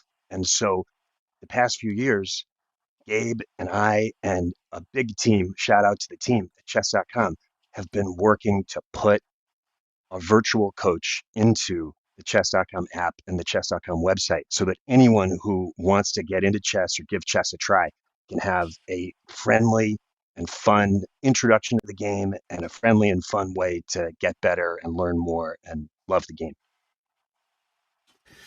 It's awesome. This is super exciting. I know for you both, this is a big moment, a big month, because when you say that it's been kind of years that the team has been working to perfect this, that's really not an exaggeration. I want to tell a quick story about this because we get to do it on this show. So David, I'm gonna quickly say we had a funny story about how Gabe joined, but how you joined also was years ago. And I'll just tell real quick. So we were at the meetup, and our meetup, I think that year was in the Dominican Republic or whatever, or maybe it was Cancun. The team was together, and we were talking as a leadership group. Eric and I and a lot of the guys in the room were talking about the fact that this guy had reached out, and we have had a lot of people reach out and say, "Hey, we figured out how to make an AI chess coach, or how it can not sound clunky." And how many times have you used the tool where the Dr. Wolf is not so Dr. Wolfy? They say things that don't make sense for the chessboard. But we all were looking at this Dr. Wolf app, and we were like, "This is freaking amazing! Like, this guy has actually done it." And we're like, I wonder what he's doing. Like, we should, Dave and Eric is like, well, I have his number. Let's just call him. So we were sitting in a random hotel room, and we called David George on the phone, and we're like, "David, what are you doing?" And he's like, "I'm cooking potatoes. I'm cooking potatoes for my wife, for the family, for dinner." And he was chopping, and now we have a video call. So we're seeing him. He's cooking potatoes. And we're like, "David, like, do you want to come to Cancun, like, right now?" And he's like, "Well, I got to finish dinner first, like, obviously, but you were on a plane within what, like, hours or the next morning? When did you actually get on the plane and come down? The very next morning. The very next morning. 6 years ago, almost today, I got on a plane. It was awesome. It was amazing. And so David George comes down to Cancun, and very, very quickly, Dr. Wolf as an entity, the being that is Dr. Wolf, and David George were a part of chess.com, and the work to do this right. I just want to acknowledge you guys in the team, because I think part of the reason this has built up so long is because we really, really care, not just about the awesome stuff we're going to roll out and what it's like to maybe be coached by some of your favorite personalities in chess, but just the idea that we can accomplish chess advice that is super helpful and applicable and not clunky, and just helps you get better without you having, as you said, Danny Rensch on your couch or Levy Rosman on your couch, but they will teach you. And so this has been super hard. It is one of the things that I think we have been most excited about for the last several years. So on that note, I'm going to quickly just show a couple slides, because I want you guys to talk about the celebrity stuff, that you can already access this. Is it still in beta, guys, or is it already rolled out? It's still in beta, right? Well, so just to take it from where we left with Dr. Wolf, we worked on Dr. Wolf for a few years, but quickly we realized this is a powerful system, and we want to bring this to everyone on chess.com. And so we started working on this play coach feature, where you can play against the coach, and after every move you get some kind of advice, some kind of feedback. You can ask for hints. It will he or she will let you know if you made a mistake and kind of show you where your mistake was. And so as of a few months ago, we actually launched Play Coach out for everybody. You can play with it right now on your iPhone, Android, web. And so that is out everywhere. And also, another thing we found out with Dr. Wolf was that immersiveness is important. And it's really fun to play against a coach and actually hear them speak out loud to you, just like a real coach would. So this is another feature that is out everywhere. You make a move on Play Coach, and you're going to hear a coach actually talk out loud to you. And it sounds really good. It sounds really real. It's really fun. And yeah, and coach is everywhere, because everyone can use guidance wherever you are, whether it's a lesson or playing a game against a coach, or in game review too. Coaches there as well. Yeah, and I just want to add on to what David was saying. Chess can be daunting. Chess is complicated, and I'm sure you have friends out there who are, chess curious, chess interested, but they might not feel like they can do it, or they're not a math person. And that's kind of our mission too, to open chess up to the world in a friendly and not super competitive way. You can play games online competitively, but you might want to just play against a coach for a little bit and learn some of the fundamentals, or try some things out. And that's kind of our mission, to teach chess to everybody, teach it in a way that's digestible, and tailored to the user. That's something we're going to be If working if on. I could if I Yeah, could jump please. in there, we mentioned earlier getting 7 billion games a day on RCN, and to get to that 7 billion games a day, everyone in the world needs to be playing chess. Get into chess with coach. We want to make learning chess as easy as grilling a pineapple, or maybe eating a delicious grilled pineapple. That's where we're going. Yeah, I love it. You've been watching the whole show, and grilled pineapple for the win, right? And we gotta Good we gotta show. we gotta talk about that. Let's do it I got to later. try some. No, I mean, well said, Gabe. And it is a thing with chess, right? Chess can also feel intimidating, right? And it can feel inaccessible. And so I think the play coach feature with real time feedback is often, I mean, it's what I've done with my kids and many students, like playing that game and giving an opportunity to learn, not vicariously, but by experience, right? And having a gentle, or if you're into it, an abusive chess coach, whatever kind of coach you're into, we want you to have that experience. And so, all right, we're going to get into that right now, because it is where we're going. Jokes aside, like, we are trying to have coaches that have crazy personalities. You can currently find this feature within game review. Again, we're in beta. You can play coach. It'll be with lessons. But before we bring on our next star guest, we want to talk about one of the things that is rolling out with this is the personalities that you know and love in the world, and or even some of them that you don't like but you want to learn chess from. It doesn't matter what they are; they're coming, and there's going to be a lot of them. And so let's talk about this project, because you mentioned how amazing it was to feel like it was accessible and that it was an immersive experience, Gabe, to have the voice and the real-time feedback. Adding personality and flavor to that is even more of a daunting task, and where we're going. So what can people expect with these new chess coaching stars, and the AI, or the lessons that come with them? yeah, sure.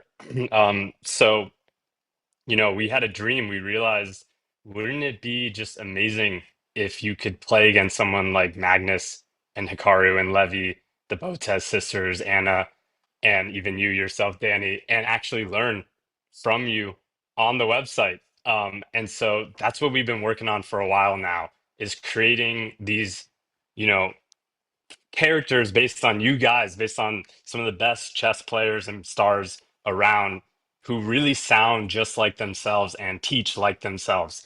And so soon, not yet, but very soon, you'll be able to select these characters as your coach, and you'll hear them and they'll sound like themselves and use the words that they normally use. And yeah, that's what we've been working on with David and team for a while, and we're really, really excited for people to try it. And we'll be creating more coaches in the future as well. What this means is you pick, for example, Danny is your coach, and when you go to a game review, it's going to be Danny. You're going to hear Danny talking about your game review, talking in Danny style. Danny, you've checked this out. I appreciate that. And so it's Danny's talking. You're hearing Danny, and it's so much fun. Not You only can to check play a it out, game it's with been, it's Danny. been Yeah. No, go. I was gonna say, it's mind blowing, the work that's been done here, and it's just, to say it's fun, it doesn't even cut it. And so much fun that we're gonna play a game with our star guests next, in terms of whether they can even tell the difference between their personality coach and the real life things that they've said. So that's going to be on the other side of the break with Hikaru and Levy. But David, as the mastermind, as the guy who first joined us when you hopped on a plane after you cooked some delicious potatoes. I've never asked your wife just how great that dinner was. I'm sure it was great. But you came down It was to so good. Cancun, and Gabe, you came not too long after, when when David went full white rabbit with the Matrix on you. I'm glad we've had both of you here, and thank you for all you've done, the whole team. This is going to be something that just brings joy and delights chess human beings around the world for years to come. And I hope you appreciate how big of an accomplishment this is. And I can't wait for it to be fully live. Thanks for having us on, Dan. Yeah, thank you Good so times much. ahead. All right, team. Don't go anywhere. When we come back, like we said, we've got the guest stars. We're going to play some Guess the Coach, Guess the Voice, along with everything else that's ahead, including community Q&A, all the questions that you've been giving us throughout the show. So we will be back in just a few.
Three, two, one.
welcome back again. The State of Chess. We jump right in like a cold plunge. You don't want to go slowly with a cold plunge because it's freaking cold anyway. So pro tip, the faster you get in, the better.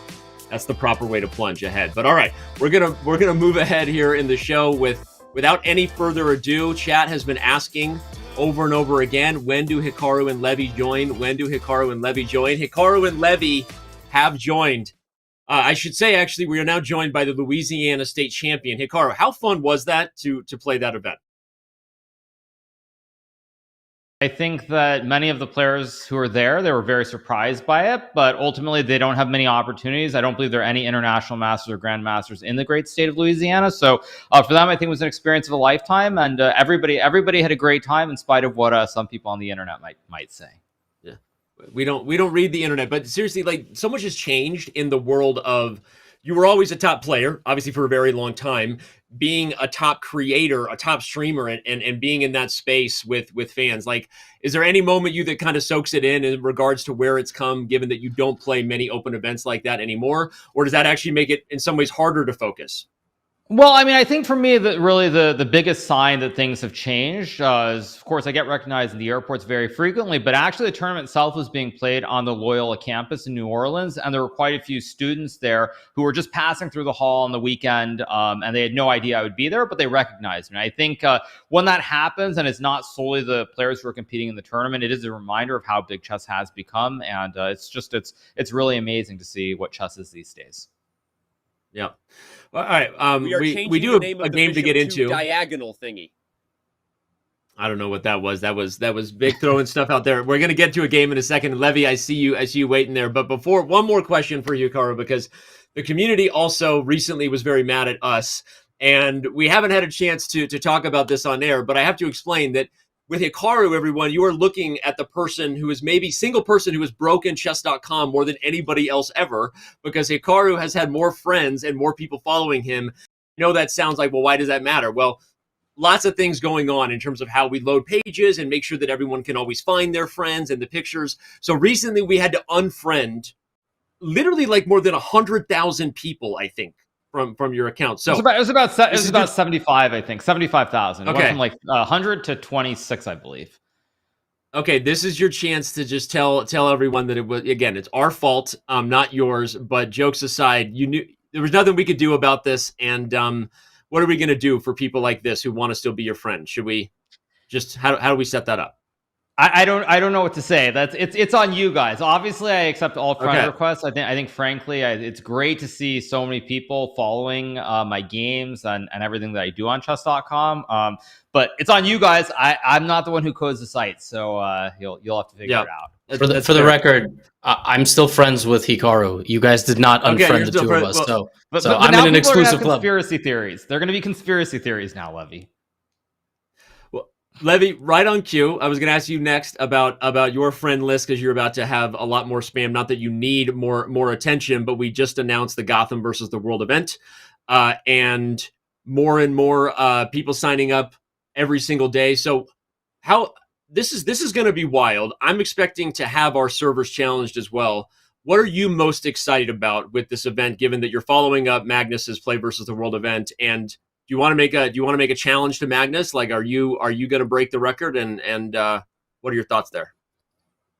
Well, I have a couple of thoughts. So first of all, when I got offered to do this, I said no, because my predecessors are Magnus Carlsen, Vishwanathan Anand, and Gary Kasparov, and I thought it was a bit ridiculous to follow in the footsteps of such a legendary trio. So that's number one.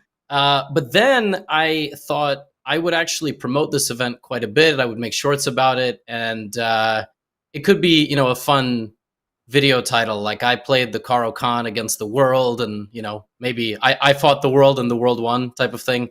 I think just off of my one announcement, 85,000 people have joined the game. We'll see if everybody plays, and it's like a month away. So I'm sort of hoping, we get 500,000 players, maybe 1 million players, and then and then Hikaru breaks the next record, and then we keep going on and on. I'm just hoping for a fair game. I'm just hoping for no nonsense type of thing. No nonsense. And apparently you're hoping for E4. Now the world knows. Play E4 so that Levy can get a Karo Khan. But all right, I'm gonna let Eric panic over the call to action to get 500,000 members playing. I'll let him worry about the server stuff, but this is gonna be exciting. Can't wait for the shorts. And all right, we have an exciting game to play with both of you. So right before the break, Hikaru and Levy joined, and I was trying to quickly explain the rules. Vic, are we ready? We're bringing up the scoreboard. Okay, we're gonna do this. Okay, we're so ready. This is gonna be awesome. So everyone who's been watching, we just rolled out, or at least gave a little more details about the coach feature we've been talking about for way too long. Where is it at already? But the big thing I think people didn't know is that it's going to be launching with personalities where your favorite creators are there with you teaching chess and what our best version is of some fun things that they might say.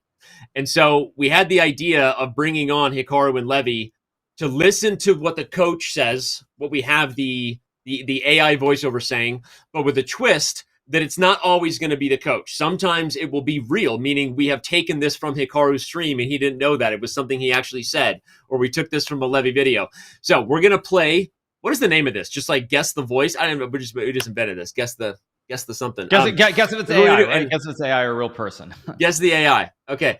And I have not heard these either. So I'm actually excited. And we're probably going to do more than just Hikaru and Levy. We're probably going to have them guess some of the other coaches as well. So without any further ado, let's play the fun game as we get ready to roll out coach. And Bick, go for it, round one.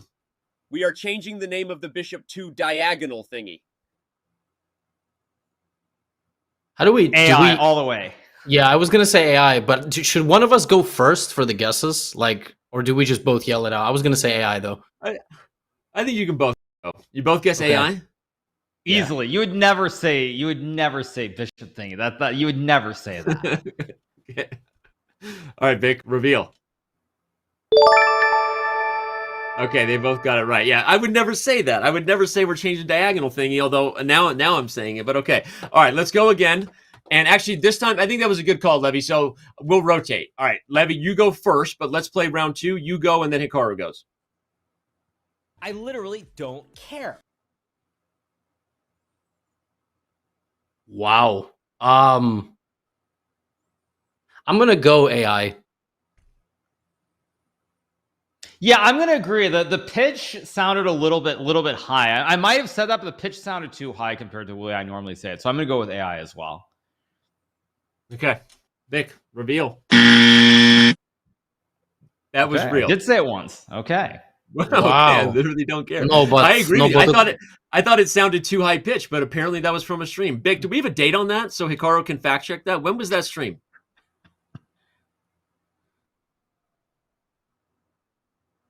All right, we'll give it to your AI. The AI will tell you. Yeah. Okay. All right. No, round three. This time Hikaru goes first. Some people think that if their opponent plays a beautiful game, it's okay to lose. I don't. You have to be merciless.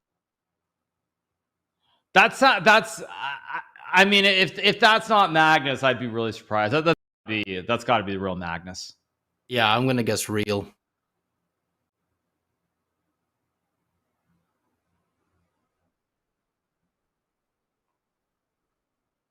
Human. It's They- the real they- Magnus. We both said real Magnus. They both said real Magnus. That's Wow. AI? That is AI.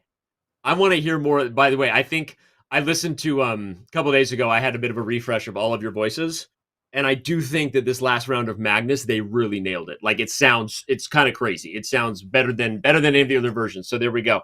I'm just gonna say everybody who knows Magnus needs to have a safe word, because if he calls them, if a person calls them using that voice, like they need one some thing way. to note too is just to ease those concerns. This is also on a bit of a Chess.com kind of proprietary chess LLM.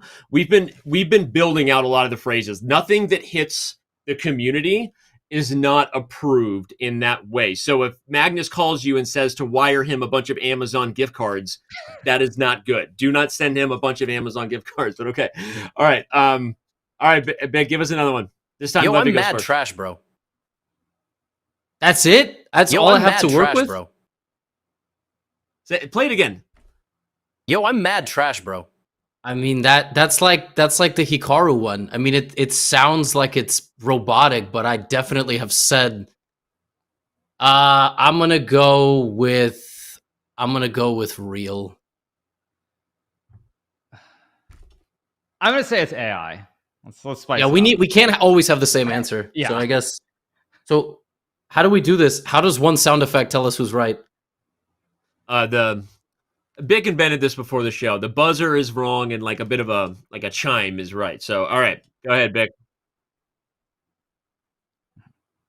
Okay. Oh, that's right. Well, but it should show differently. So, who's right, Hikaru or Levy? AI or real?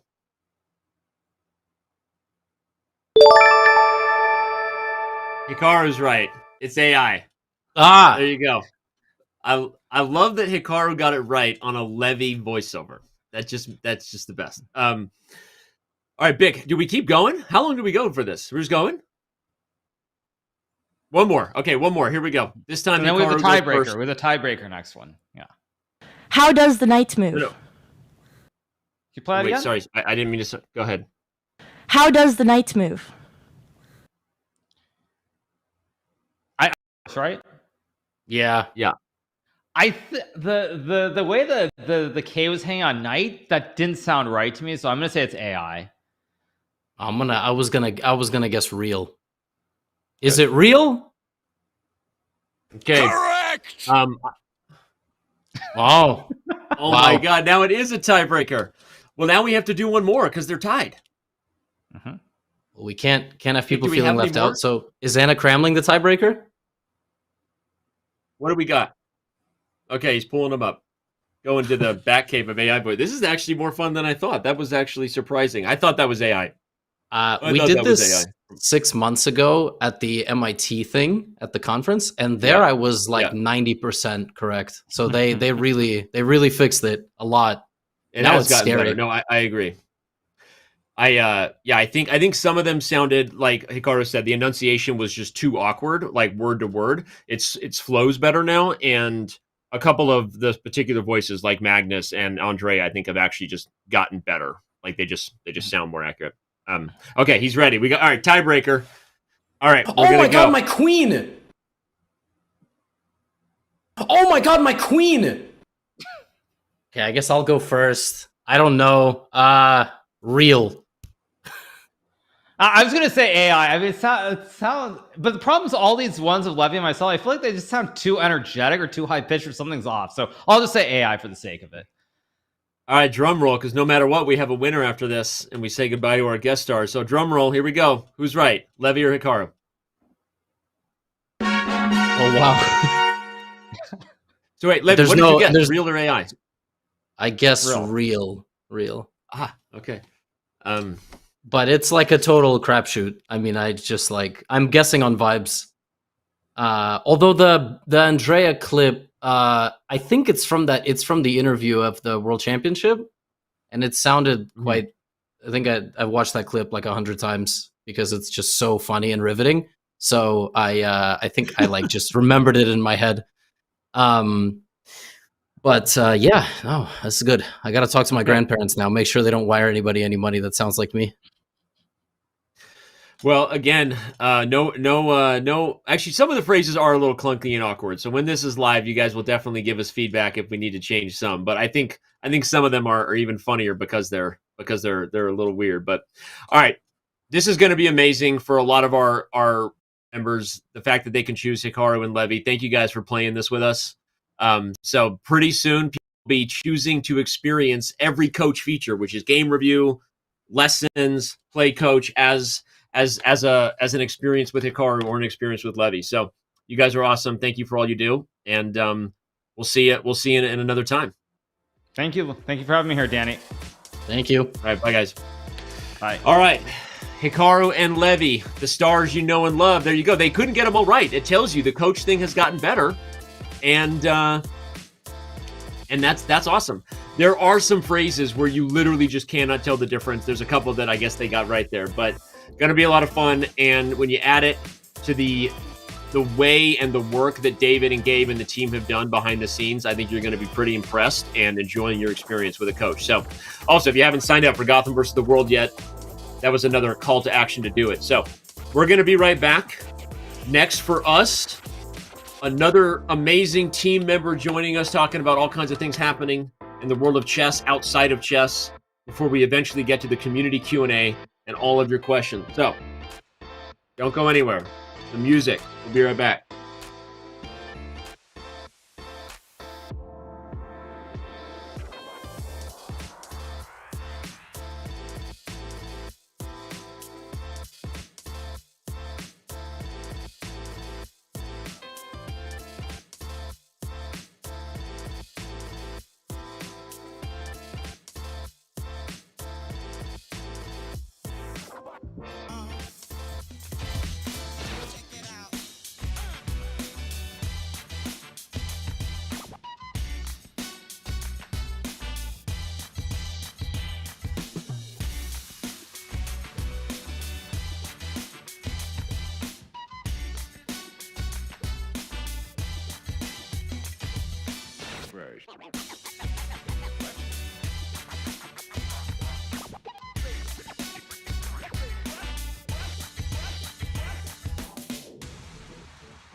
Three, two, one.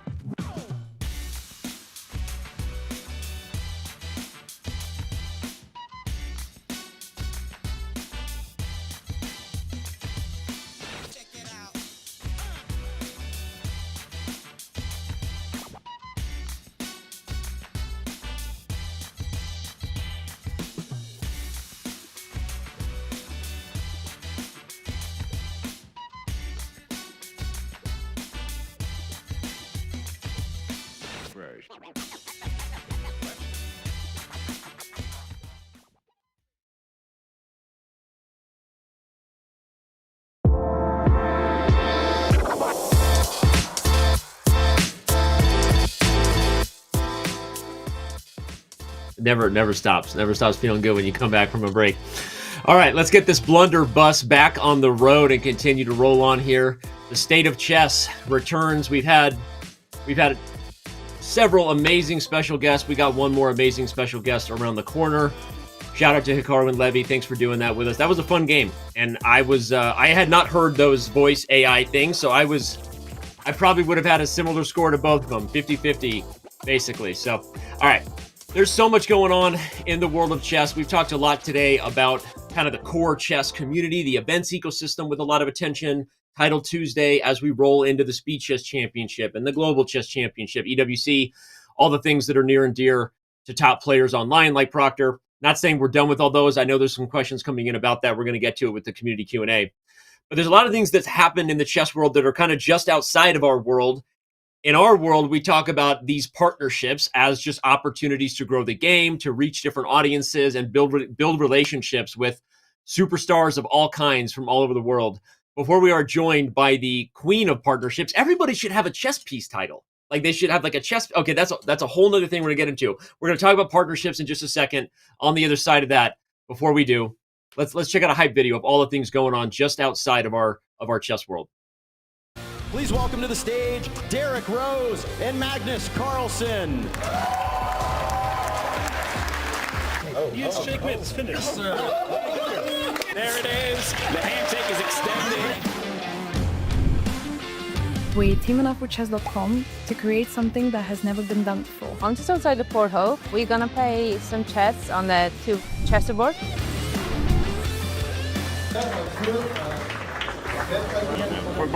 vrai que aller chez Clément, tu aurais pu les En fait, j'aurais dû m'arrêter parce qu'ils étaient silencieux. Oh, good eyes by Justin, dude. There is your Blitz Champs Who 4 dat? champion. Look at him, look at the camera. Who dat? Yay, Reed, indeed. Justin Reed, dude. What do you think is the furthest I could throw right now? This is 10 yards.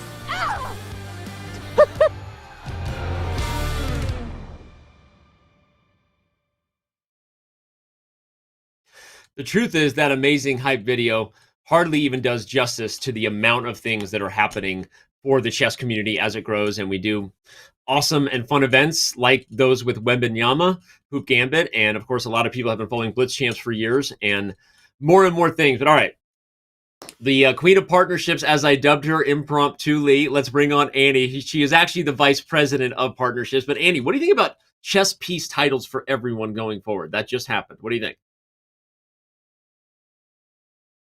Well, let's go with the flow, right? I don't see what could go wrong. So let's roll it out. But speaking of titles, though, let's tell the funny story of when you first joined a few years ago. You and I had a call, and I was like, "Hey, there's just so many things happening with interested chess folks of different types of industries. Sometimes celebrities, sometimes athletes of just different kinds, and we need someone who's the agent of chess, right? And in our world, it's really not even about Chess.com. It's just about chess events happening and for people to appreciate what the game can do. So now that you're here and with the entire partnerships team, of course, we know it's not just you, but how do you feel about being the agent of chess?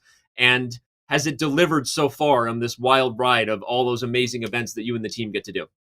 Yeah, I mean, it's been an absolute honor. I've worked with some incredible creators, athletes, celebrities in my time in sports and entertainment. But the things that we've been able to bring together as a team here at Chess.com, you can't compare to what we've been able to do previously in our respective careers. So yeah, it's been an absolute honor. And I think what's so special is a lot of what we do isn't necessarily seen publicly, right? A lot of the nurturing and relationship building that we take on is a bit more behind the scenes. But what's wonderful is internally that is still celebrated and recognized, right? Because there is so much time and effort that goes into building these relationships with so many of the individuals you saw on that highlight reel.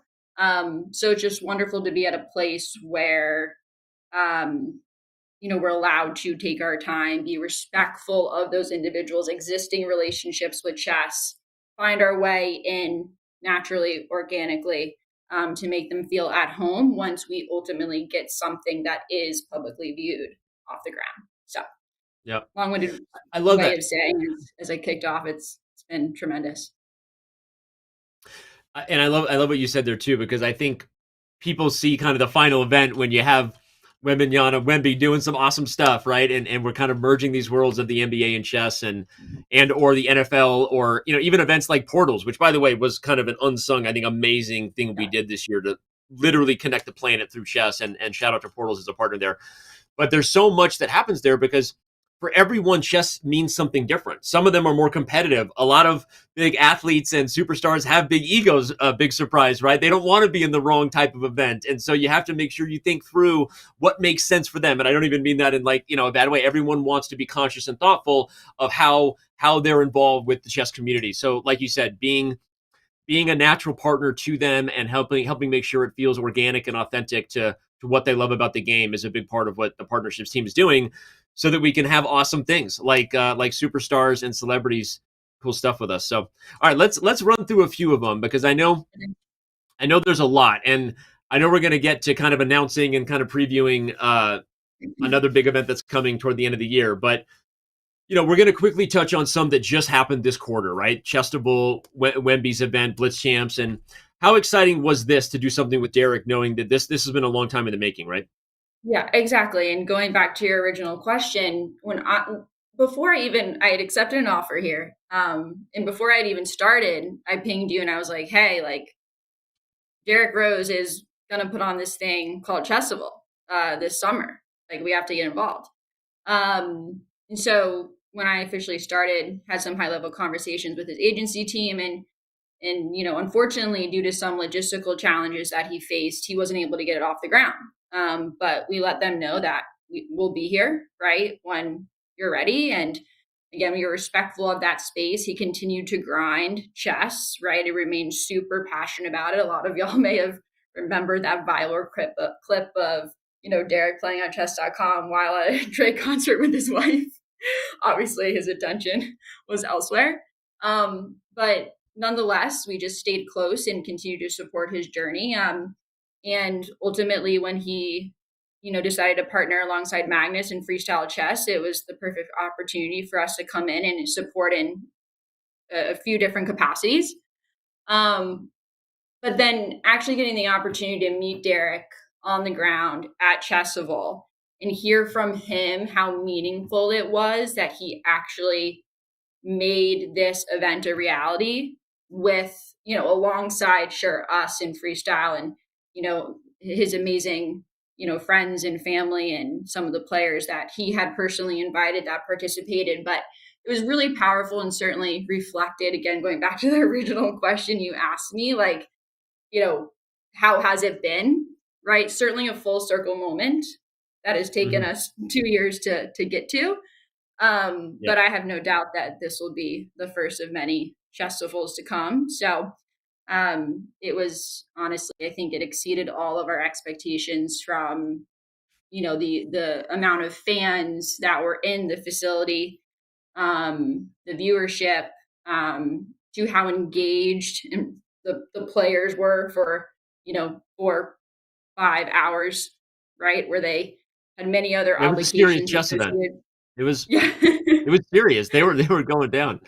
Yeah. Yeah. And the bonds and relationships that both professionals from each sports were able to develop on site, and watching that come together in the couple of days that everyone was together, I think is going to pay dividends down the road. Because Derek, not just bringing attention to Chessable itself, and, he's committed to encouraging his network across basketball and sports and entertainment to give chess the credit it deserves and the platform it deserves. So I think he's hoping that this real time or real in-person connection will pay dividends down the road. So I think I love it. That relationship was really key. I love that, and you're not underplaying how much he felt in person. I think he talked Eric's ear off for a while about just how much he loves the app. He's like, I am on your app an unhealthy amount of time. But one of the things he loved most was when we added the pass to play, because he's like, you're talking trash with your friend about who's better, and now you're just like, all right, well, let's go right now. You just add on the app, and now we're just passing the phone back and forth. You have a chess set wherever, but Anyway, speaking of in person, I'm just going to say that Wemby is really tall.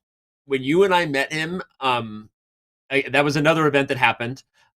We actually met him in Vegas. Unfortunately, Wemby wasn't able to be a part of Chestival, but he was doing his own event, and we already were doing all we could to help that. But sorry, I'm gonna let you talk about it. But he was really, really tall. I've never been in the presence of a human being that was just the wildest thing. So sorry, go ahead. No, yeah. Unfortunately, he couldn't participate in Chestival because he had just come back from rehab. It was his first time in like an organized training atmosphere with his teammates, and so that was his focus. But we did get to meet him briefly when he was shooting some content with Julian Song, and yeah, in addition to his stature, you could just tell how like genuine of a human being he was, and how sweet and kind he and his entire team was. So Danny and I, we left the suite and just kind of looked at each other and we're like, well, that was awesome, and he's great, and we are, minuscule compared to him. but nonetheless, it was an amazing experience. And again, because we had been talking to Victor and his team since, over probably a year and a half ago at this point, right? Pre-Washington Square Park takeover. And then I got to meet them very briefly again at All-Star Weekend when we talked a little bit more and learned more about why chess and how long Victor had been playing and what it meant to him, so on and so forth. Another full circle moment that came together during Summer League. And, when Victor was in rehab, we continued to stay in touch, and actually sent him Levy's book to get him through some treatments, and have found out that chess has carried him through his recovery. He tends to do treadmill workouts where his trainer has him do X, workout on the treadmill. Then he moves to a chessboard, moves the pieces, goes back and forth, just because obviously it requires so many different type of, reflexes and critical thinking as he goes from one skill to the next. So, and it certainly was a summer of chess for him prior to going into, more detailed training camp regimens. So I think this will be one of many hoop gambits and content journeys to come for him. Yeah, it like you said with Derek, I think it's just the beginning of doing fun stuff, and we won't say more. I know you're already working with him and his team on some awesome stuff on the Chess.com platform, so we'll say that. But Wemby, awesome, not just the stature, right? The person and the team, just amazing. And all right, well, speaking of amazing things, this year we had another Blitz Champs event and our first ever back-to-back winner. It's hard to even know what to say about Justin Reed's performance. So maybe, not that I want to skip past the headline, but we also had Justin Herbert and Anna Cramling throw down. The NFL and chess are continuing to do things. And Nemo and Joe Burrow, if you haven't seen that, shout out to Nemo and the partnership that she had there. So there's just, I guess football loves chess and chess loves football. I guess that's all we can say. Yeah, I think we know of over 200 or close to 200 football players that are engaged in chess in some capacity. So it's pretty incredible as to what the growth we've seen since, Danny, you kicked off Blitz Champs 4 years ago now. And the NFL continues to support us. And anytime we bring up our relationship with them and these players, with any other entity or, league or, even brand, they're just blown away about what we've been able to accomplish. And that's credit to the whole team and the community for their continued support there.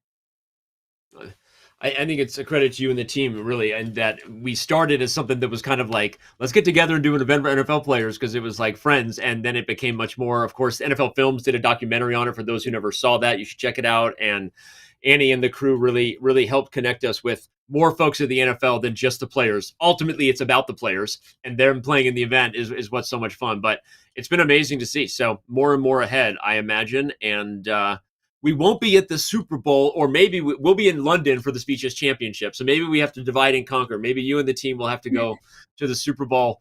We'll have the SEC going down in London that same weekend. But all right, next thing I want to quickly mention is the Portals event. I don't know if we have plans to do this again. I think the Portals technology is fascinating for anyone who missed this. This thing is like, it feels like you're watching a sci-fi movie, but the fact that we managed to pull together the chess event just tell everybody quickly how this came together, and if you missed it, maybe they should look for it next year. I don't know if we're talking about that yet. We haven't yet, but they are rolling out a 5th location in South America. I'm not sure if that specific location has been shared with the public, so all I'll just say is South America at this time. Hey, don't worry, no one's watching the show anyway. It's okay. We're breaking news. Okay. but our collaboration with Portals, it was the first time that they brought these 4 cities together over a game, and we both saw tremendous success. So we would like to do it again. And certainly don't think it has to revolve around International Chess Day every year, but other tentpole moments, whether for them or for us. So I know in Dublin in particular, it was really well received speaking to a couple of our colleagues there, because they don't have, despite the demand, there isn't as much access to like public chess arenas or areas or events. So, certainly a site that, saw consistent traffic, and would love to see us there sooner rather than later. Yep. And so we just need to figure out kind of what time may make the most sense in 2026. But it's certainly on our radar and a relationship we want to continue to grow. Okay. All right. Well, you speaking of traffic, I think we got to jump to the next one, because we'll talk quickly. The last partnership we're going to mention before a big announcement is one that is happening with some guys who hate traffic. Like, they don't like traffic at all. They're anti-traffic, these guys. But all right, a lot of people have been seeing, Lewis Hamilton and I mean, Leclerc. Everyone has been playing chess, or at least some of the biggest names in F1 have been for a long time. And we've been doing all that we can to continue to cultivate those relationships, you and the crew. But we're excited for Vegas. And what can you tell us about what's going on with Formula One? Yeah. So I think everyone at this point knows. I feel like almost every driver on the grid engages in chess in some capacity at this point, and we see these type of social media posts popping up left and right these days. And I think we're constantly getting the question, "Oh, when are we going to do like a racing champs?" Right? Not what we would actually call it, but you get the gist. Well, we'll come up with a better name, but yeah, exactly. But anyways, we're getting closer. So we will have a small activation specifically for drivers and top VIPs out in Vegas this year, because the space will not be accessible to the public. We will be producing content. There'll be a couple creators there, so we'll make sure we do our best to give everybody access via the content we produce. But it hopefully is an entry point into something larger. But we're really excited, and gives us an opportunity to actually rub shoulders with these guys and understand a little bit more about their chess journeys. So stay tuned. But it should be a great time. Okay, awesome. Can't wait. Speaking of things we can't wait for, last thing is, maybe we'll just throw to the video and then we'll talk about it on the other side. What do you think? Sounds good. Love it. Let's do it. Here we go. No, please don't. Oh, on the clock. Wow. Oh, he does it. Wow. 3, 2, 1. Here we go.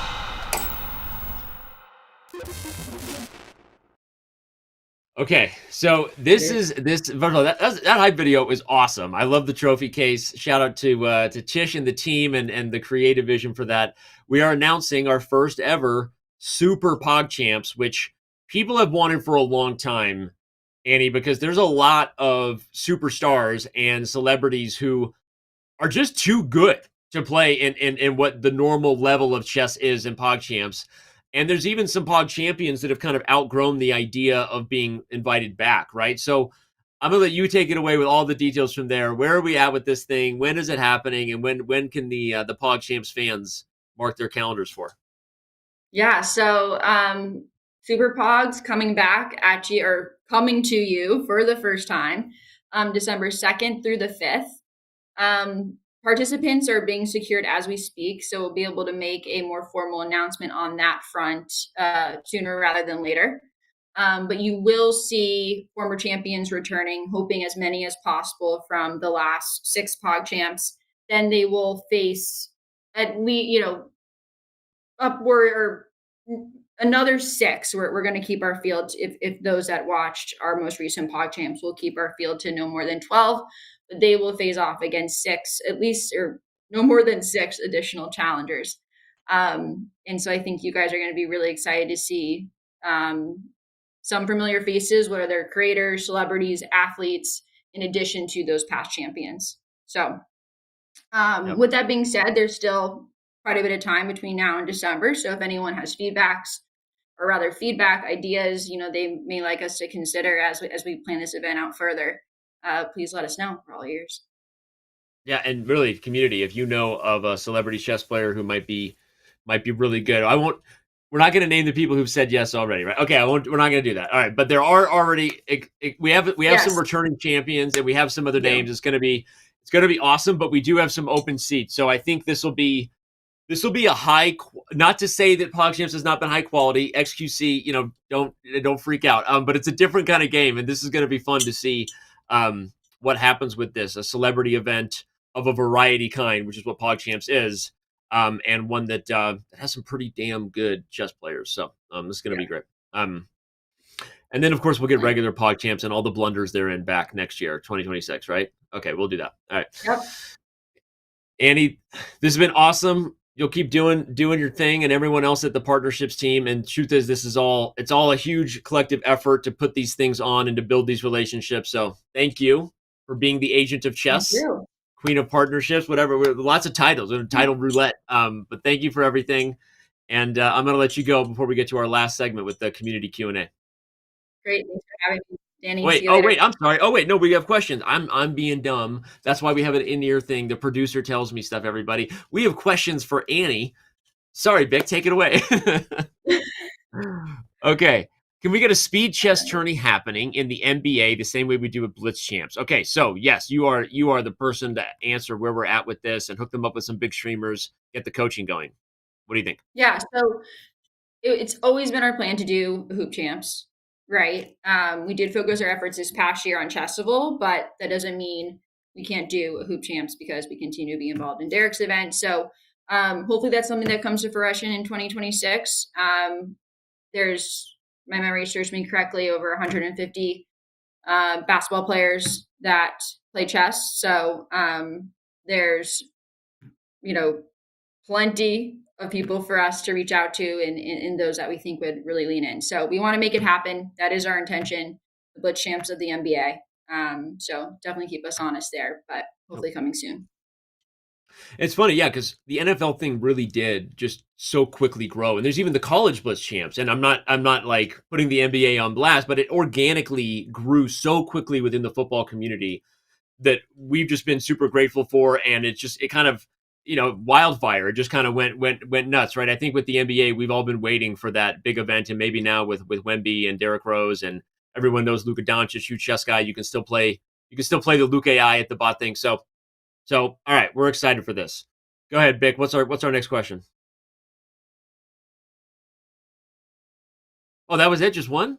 I am all over the map today. Apparently, I don't even know the flow. All right. Annie, you're amazing. And thank you for joining us. We'll talk later. I'll see you on the Slackosphere, and thanks to you and the team for everything. Thanks, y'all. Appreciate it. All right. That was Annie Wilver, our VP of Partnerships and all the things within partnerships. The truth is, it's not even all the things. There's so much more going on, and it is kind of an odd department that whole crew works in, because when you're working with celebrities and there's a lot of, just kind of confidentiality and just respecting that you don't want things to be public until someone is comfortable with it. So they're doing stuff all the time with the celebrities who are playing on Chess.com and just interested in chess. So it's awesome when we get the events coming together, and super fun to see how many people outside of the chess world are playing chess all the time. So, okay, we're going to take a quick break. I almost said a Quake. We're going to take a Quake. Did you ever play Quake? Quake was an underrated first-person shooter game. Let me just say that. Shout out to Quake. I don't know what happened with Quake. It was I played Quake before Halo and all the stuff. Long story. I used to listen to Tool, play Quake in a basement. It was weird. We're going to be right back.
Thanks for being with us today, everybody.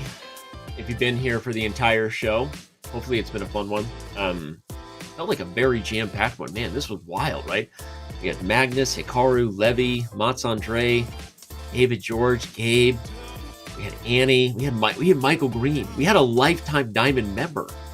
Michael Green's a big deal in the internal Chess.com world. Just so you know, Michael Green is like a celebrity within the Chess.com team. Shout out to Michael. And it's not just because he looks like the Canadian Brad Pitt. It's because of the lifetime diamond membership that he purchased long ago. So this was awesome. Tons of fun to have this show today. And I know that sometimes people watch this show in segments. Every segment is kind of built up into its own video, and sometimes people catch up with it later. So if you happen to be watching the Q&A segment from the future, hello, this is the past. And we're going to dive into all of your questions now. And I have real-time chat up for all those who want to try to spring one on us and get into some fun. But all right, speaking of fun, we blew through the coach section without mentioning that there's another big thing happening with coaches, and that is actually Coach Champs. If you didn't know it, this has been something that's been running, or let's say the Chess Improvers Challenge has been running all year, and this is something that we've been super excited to do, even if it didn't get a lot of attention. There's a lot of information about this you can find online. I'll leave it to the team to throw some commands in chat. But we've just been trying to do our job to help those motivated to improve. And it's built into a bit of a contest. And in some ways, the way it comes to an end, the climax, is Coach Champs, which is happening live on September 10th. And shout out to these superstar coaches who gave their time, and there are many others. But Dina, Ben, Levy, there's been all kinds of stuff happening with the Chess Improvers Challenge. Coach Champs is going to be fun. Circle it, especially if you are a chess improver and just excited to see what kind of content goes down there. So, all right. Speaking of content, quick reminder: if you are not already a subscriber to Twitch and all the content you're getting, it's September, probably a better time than ever to do it. A fun fact: I say it every time I'm on a show. I used to do shows all the time. But now that I don't host many shows anymore, I don't get a chance to personally remind people that if you subscribe to Twitch, you actually get ads you get no ads on Chess.com. So Twitch subscribers remove ads on Chess.com. Obviously, you can remove ads by being a gold member or a platinum member or a diamond member and get access to all the features. But for some people, they really are in the content bucket. We like to call them the chess fan group, where they like to watch a lot of content. We see that they love Levy, they love our chess shows, but they're not a premium subscriber, and that's okay. They might still want an ad-free experience. So if you subscribe to our Twitch channel, you're supporting the shows, you're getting ads, you're getting no ads on Twitch, and you're getting no ads on Chess.com. So I think that's a pretty cool thing, and if you do it during the month of September, you get a discount anyway, and that discount comes to you via Twitch. So I don't think there's a better time ever in the history of humanity to subscribe to Twitch right now. Go ahead and do it. All right. We also have a big event coming up. The FIDE Grand Swiss starts, I think, in 2 days. This is going to be one of the shows that dominates the inter tubes of chess coverage over the next month. This event is a big deal, right? There's only so many roads to becoming a world chess champion, and qualification via rating is one path. We talked about the Louisiana State champion. Love him for getting that job done, Hikaru. But winning the Grand Swiss is one of the direct ways to punch a ticket to the candidates tournament and potentially challenge Damaraju Gukesh for the World Chess Championship title. So it's a big deal. If you want to tune in to the Grand Swiss, we have all the coverage for you September 4th through 15th. Use the command Swiss to do the thing. So, all right. There you go. Those are the last kind of calls to action. Don't forget September. It is cool. We do appreciate your support. And then connect your account. You have to make the step to connect your Twitch account to your Chess.com account. You can do this in the settings, and that's all you have to do to get no ads on Chess.com. So there you go. All right, this next segment is the Q&A. Sometimes it can be quite the kerfuffle. Sometimes we can get into it. Is kerfuffle a legal word to say? Is that like dropping an F-bomb? The Q&A can be quite the kerfuffle. It can happen. It can, a fumblerooski, a kerfuffle. And speaking of kerfuffles, it's been a wild ride for me to get my memoir done, and feels like a kerfuffle every time I'm promoting it, because that's an awkward thing to do. But for anyone who is still in doubt about what this book is about, it is not a chess book, although chess has been a huge part of my life, oddly, since I was a teeny little kid, because of some oddly and weird traumatic experiences that I was born into. I'm going to let this trailer that has been put together for my memoir by my amazing partners at Hachette, the publishing team that has worked so hard to bring this memoir to life as I've been writing it over the last 3+ years. It's been crazy. So I'm going to go ahead and let the trailer do a little bit of preview. This is a world premiere of a trailer that is going to be on the internet that Hachette put together. Thanks for doing that. And we'll talk a little bit about my book on the other side.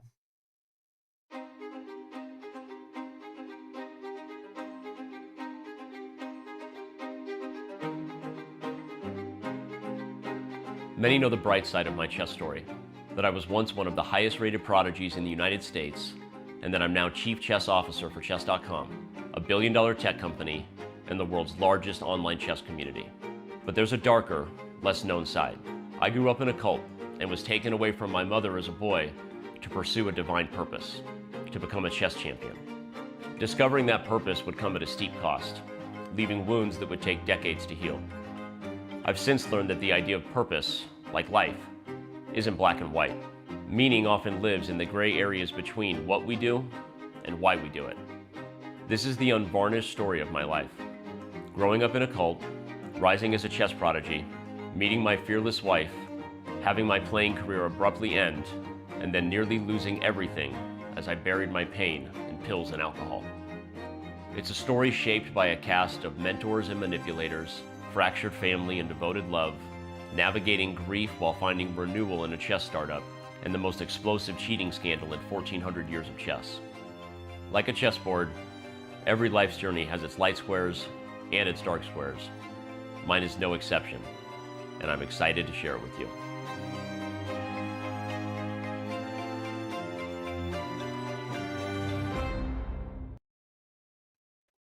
Well, on that somber note, it's a tough trailer to watch. I'm not gonna lie, and the commitment that I made in writing this memoir to be fully open and honest and vulnerable, and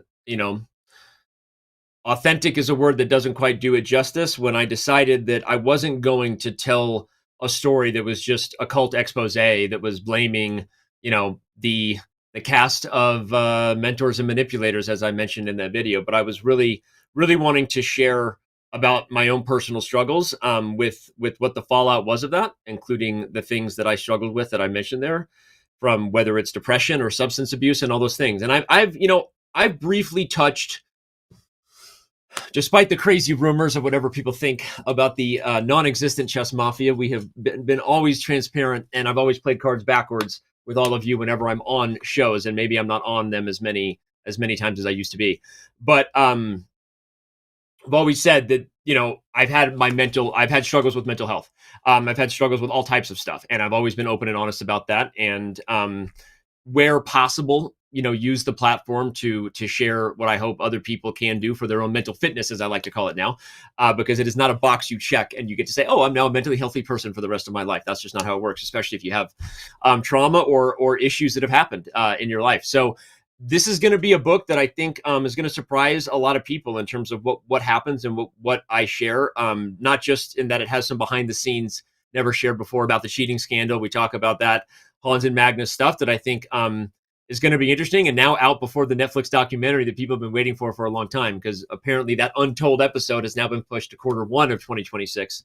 So there's going to be stuff there that hasn't been shared yet, and then there's going to be just a lot about my life, and what it looks like to face obstacles, and no one likes seeing the obstacle as the way when you're in the middle of the obstacle. We like writing about how the obstacle was the way afterwards, after you've overcome it. Talking about what it really is like, rather than a Hollywood version where you go, oh, I was raised in a cult and abused and snap my fingers, now I'm doing great. That's not how it works, right? And so that book, the book you're going to read, really shares that. And if you've been wondering what it's about, that's what it's about. It's going well, apparently. People are enjoying it. People are pre-ordering it, or they're enjoying the idea of getting it. So I'm grateful for that. If you are someone who's already pre-ordered it, thank you. Because you don't put it all out there without the intention of trying to make an impact and hoping that people will give the story a chance. So if you have ordered it, thank you. And if not, now you know. The gloves are coming off in terms of everything that this book is about. The proverbial bleep that I haven't been allowed to say in a lot of the interviews I did over the summer with chess podcasts like Fabi and Christian and C Squared or the Chess podcast or Dina and many others. Shout out to Ben and Ilya Levitov, who had me on as well. Ben being the Perpetual Chess podcast. So it's been an interesting year. Now there's going to be a lot of media coming out as this story is no longer being held back. And can't wait to hear what any and all of you think about it. So there you go. That is all we're going to talk about today with the book. And it's hard to move on and kind of be like, you switch gears a little bit. You don't want to weatherman it. Now let's talk about the weather, Bob. But that's what we got to do. Now we're going to talk about the weather, Bob, not Danny's traumatic childhood and the crazy ride that landed me here at Chess.com. So that's it. We're moving on. No more discussions. That I wasn't supposed to talk like that, but we're moving on. Let's go. Questions, Bick. Hit me, baby. Let's go. Q&A. Okay. Wow, we're jumping right in. Thanks for that. Okay, have you been served Kramnik's lawsuit yet, or is it just a scam for him to get GoFundMe money? Would also be interesting to learn more about the complaints he supposedly filed with the EU and the American regulations. Okay, that is from Reddit user Fusely. So we have not been served anything. As far as we know, there is no actual complaints filed, but there was a Slack discussion that my legal team gave me just in case a Kramnik question came up, and big surprise it did. So, like I said, we do have a great legal team. Love you, Nima. And of course, we are always consulting our attorneys on anything that could come to fruition. There are no filings. There are no actual things of record. Anyone who supported the GoFundMe should take that up directly with the source, directly with Kramnik. And here's what the legal team said I could read. Legal has authorized me to say, Mr. Kramnik, if you have not paid your Swiss fees, please do so. We'd look forward to demonstrating in court why you have no case and are wasting everyone's time. There you go. That is our legal team's response to anything. There is nothing. And if you did throw money into that GoFundMe, you should definitely take that to the source. So, all right, let's move on. Obligatory Kramnik question out of the way. Sadly that we live in that world where the 14th world champion has put us all in that spot. Let's move on. Oh, we got more? No, we got more. New question.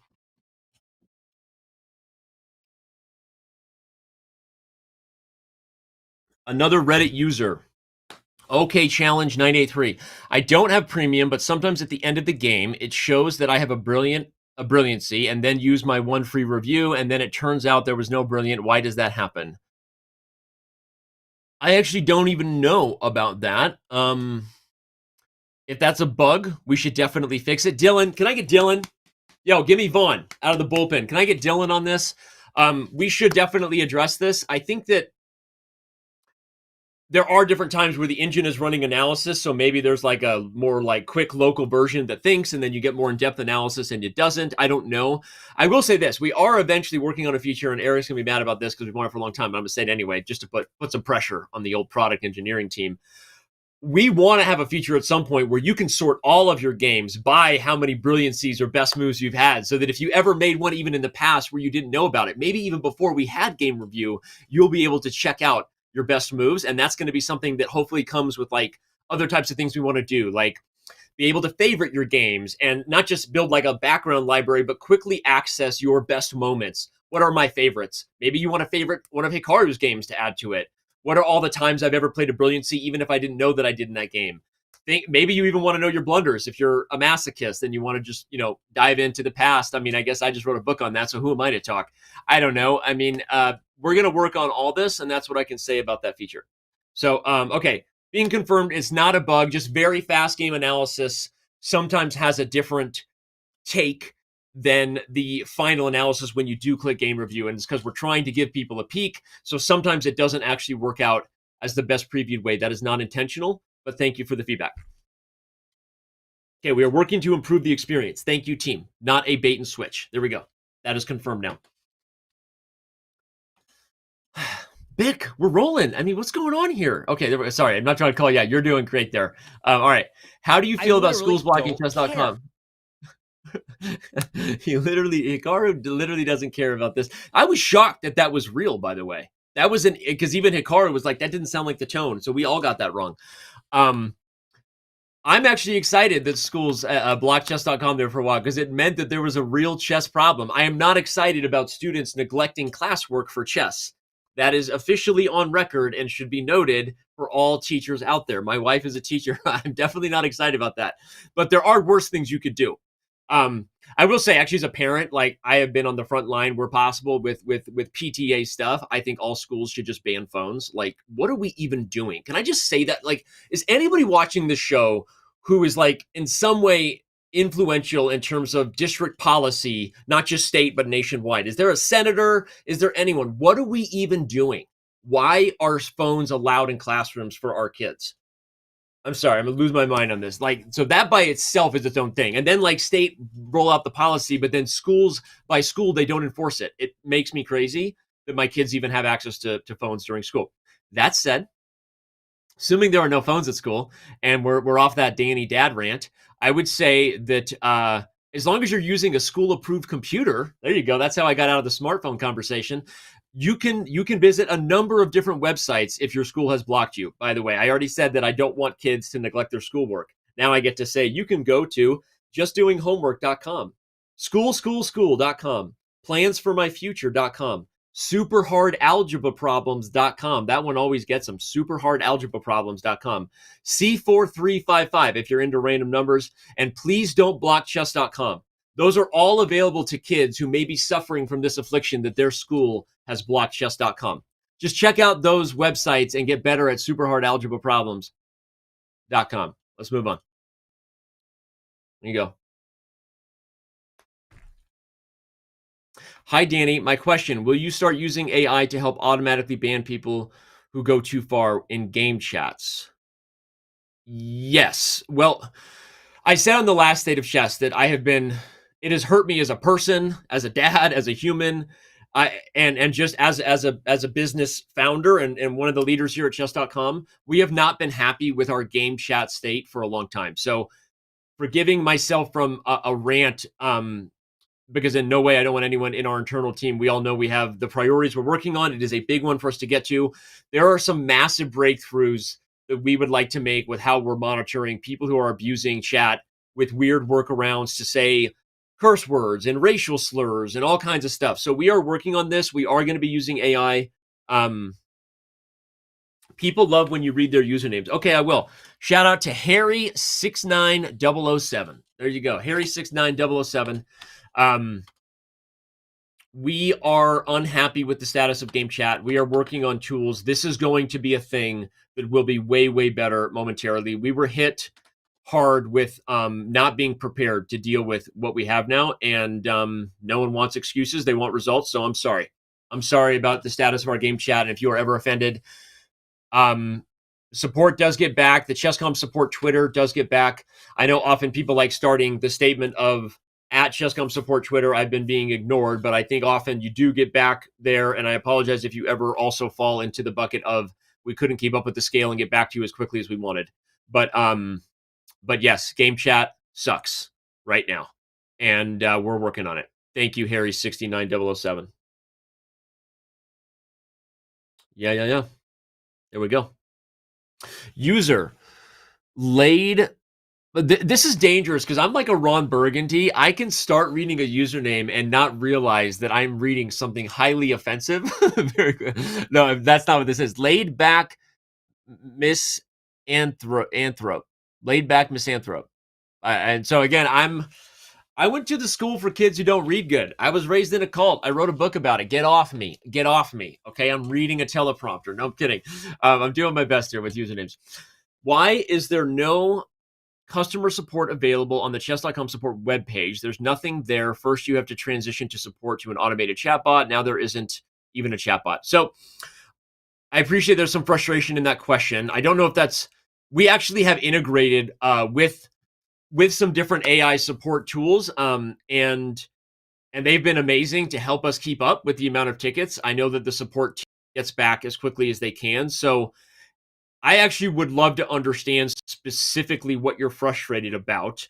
I think our director of support gave me an answer to this. I'm gonna get Sean here to give me an answer to this as far as where we're falling short in this area, because that, I don't want you to feel frustrated about that. I think it is, we get literally thousands and thousands of tickets a day. That's a thing.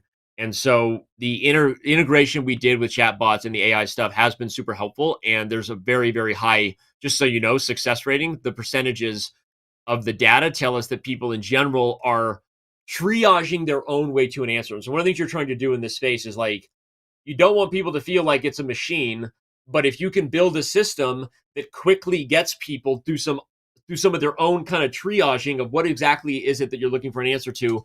There's a reason so many companies do this, right? When you call any major company, there's often a bit of a prompt to see if they can help you in some way. This is not easy, or it hasn't been easy for us. And so we have been able to speed up responses. And I can tell you that the AI, so there's the stats. Yeah, the chat bot we have, the AI we have, answers 80%, a little bit more than 80% of the questions successfully without even having to ever reach a real human. So that's actually a super high percentage, respectfully, to that question. I'm pushing back on the validity of that, because that's actually like crazy best in class of the work we put in to build out a system that can triage a user to a happy place. All right, we all want to get back to a happy place. I haven't seen Happy Gilmore 2, by the way. Not sure if anyone in chat wants to give me feedback on that. Is it worth my time? I would like to know, please. Should I watch Happy Gilmore 2? Thank you for that. I'll wait for chat on that. But anyway, so I appreciate that you've had a frustrating experience. If you want to email and say directly, Danny said I can email on stateofchess.com and he would get back. I will do that. I will try to answer what this was in terms of your experience. But I think overall, we're actually crushing it in this area. And we've shared before with different support team members that we have a by far best in class beyond chess, like in the tech space of this. So I feel pretty good about the percentage that we're batting there. But I would love to know what happened for you.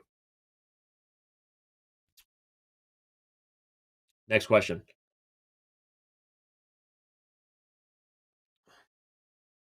Have we considered lowering the price of Chess.com Premium? We're evaluating this all the time, including ways to bundle the features to give people more and more value. We actually have a family plan now, if you didn't know that, which if you take advantage of that, is literally an amazing price for premium, especially because this can be done with friends. It's a friends and family plan. So the affordability of a premium membership is actually more than it's ever been. I shouted out earlier, it is so if you are a content user, Reddit user, Italka, consider subscribing to Twitch and getting ad-free experiences on Chess.com. If you're already a premium member but looking for a discount, you really should check out the Friends and Family plan. This is huge because now you can connect with friends. We're not even regulating this. Like, connect with friends on Chess.com and get a Friends and Family plan. Be like, hey, let's share the access to this. Let's go. So I think that, by the way, we also do localized pricing in different geos. So we work hard on this, and we do appreciate every premium member's support, because access to the chess tools we have pay the bills for a lot of human beings, and we appreciate that you make all of this possible. We do consistently look at localized pricing and try to serve them as best we can to what's affordable in that particular region or country. And with Friends and Family being launched, I think we're in a really great place. So overall, I hope you give that another chance and take a look at it and consider what the options are for you. So that'd be awesome. We got a Discord user, Sarthak Bisht 88. Can you please add more payment options like Up or Google Play, Balance, or online wallets, Amazon payment, etc.? That is a great question. And I see my hair thing is kind of, or not my hair thing, my thing is hanging out. Like, dude, your chakra's hanging out back here. Your there you go. What's going on back there?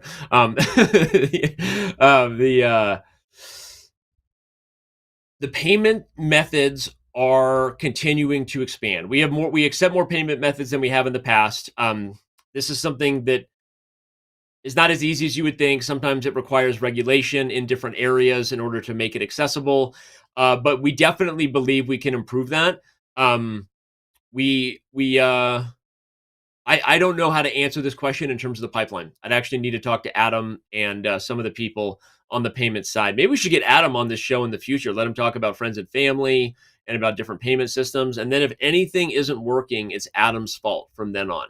I love that. Adam, if you're watching, we need to answer this question. What are we doing to add more payment options to make it easier and more accessible for people to go premium? That seems like a good idea. What is Adam even doing here? What is he even doing here? You knew Adam, you knew that I could say that. Don't worry, I'm not bullying him on camera. Adam would love that.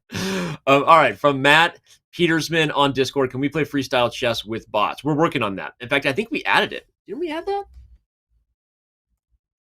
Didn't we add that one? I think we added freestyle chess with bots. I'll check on that. We're gonna come back to you on that here in just a second. We want to have that. We want to have Chess 960 with bots. We want to have different options. But okay, not yet. All right. So that's why I was confused. It tells you I was confused because we authentically are adding it. I know where the channel is. There's been discussion about it. We're doing a lot of things for the bot experience. We've been a lot of that team's resources have been focused on Play Coach. As you know, we talked about that today. So Chess 960 for bots is a thing. And we've been kind of debating, I'm actually curious what you think, maybe in chat, everybody. Do we want certain bots that only play Freestyle Chess 960? Do you want to be able to play Freestyle against any bot as an option? And some of the answers to that, as far as the majority rules, might take longer because it might be more for us to add to one versus the other.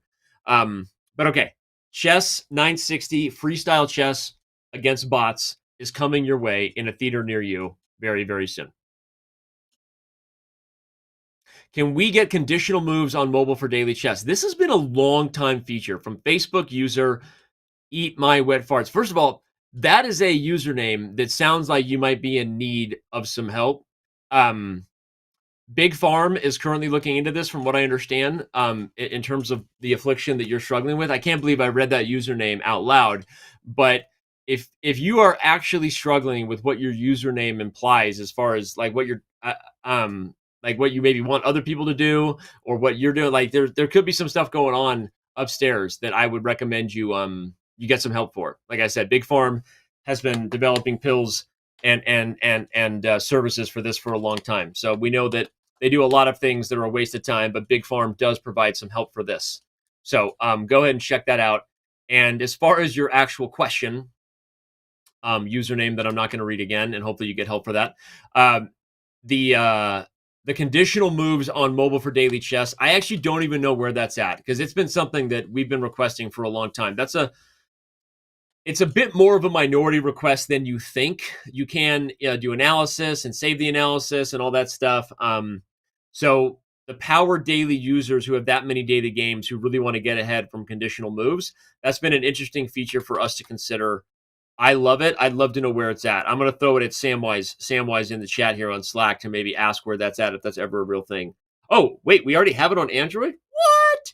So if you're an Android user, you already have conditional moves. What? That's amazing. Ding, ding, ding, ding, ding. Brilliancy. Let's go. Just get an Android phone. Everyone else is sick of Apple too, right? I mean, come on, Apple. Get your stuff together. On to Android we go. Okay, user from Reddit, Internet Adventures. Same question as last year. When are we going to get integration of repertoire checks against Chessable? So this is being done. Let me check what Sir Greg's-a-lot, I just made that up, Sir Greg's-a-lot, the president of Chessable, said. He said, we have spec'd it. It is already being worked on.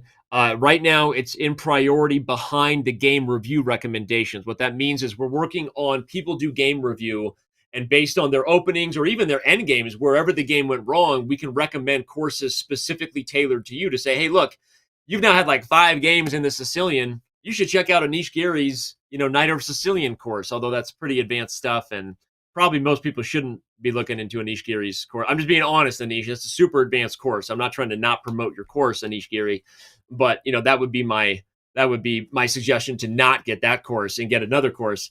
But we are working on it. Jokes aside, it's currently in priority behind the game review recommendations. I think once we can recommend courses based on patterns of game review, people's chess education is going to be like, right? People will be like, oh my God, now I know which course to buy. Thank you, Chess.com, for developing that feature. And then when we're in that universe where you're like, thank you, Chess.com, for developing that feature, we're also going to have this here, which is the integration of the repertoire checks. And it is coming. It is coming. It is coming. There you go. Okay. Oh, those all the questions that the team prepared for me? I don't know. I didn't look at all of them. I didn't look at any of them, actually. This is all real-time stuff here.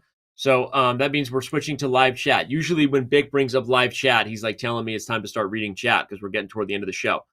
But I don't know. Big's in charge. He runs the ship. I'm literally like a monkey on a string dancing here.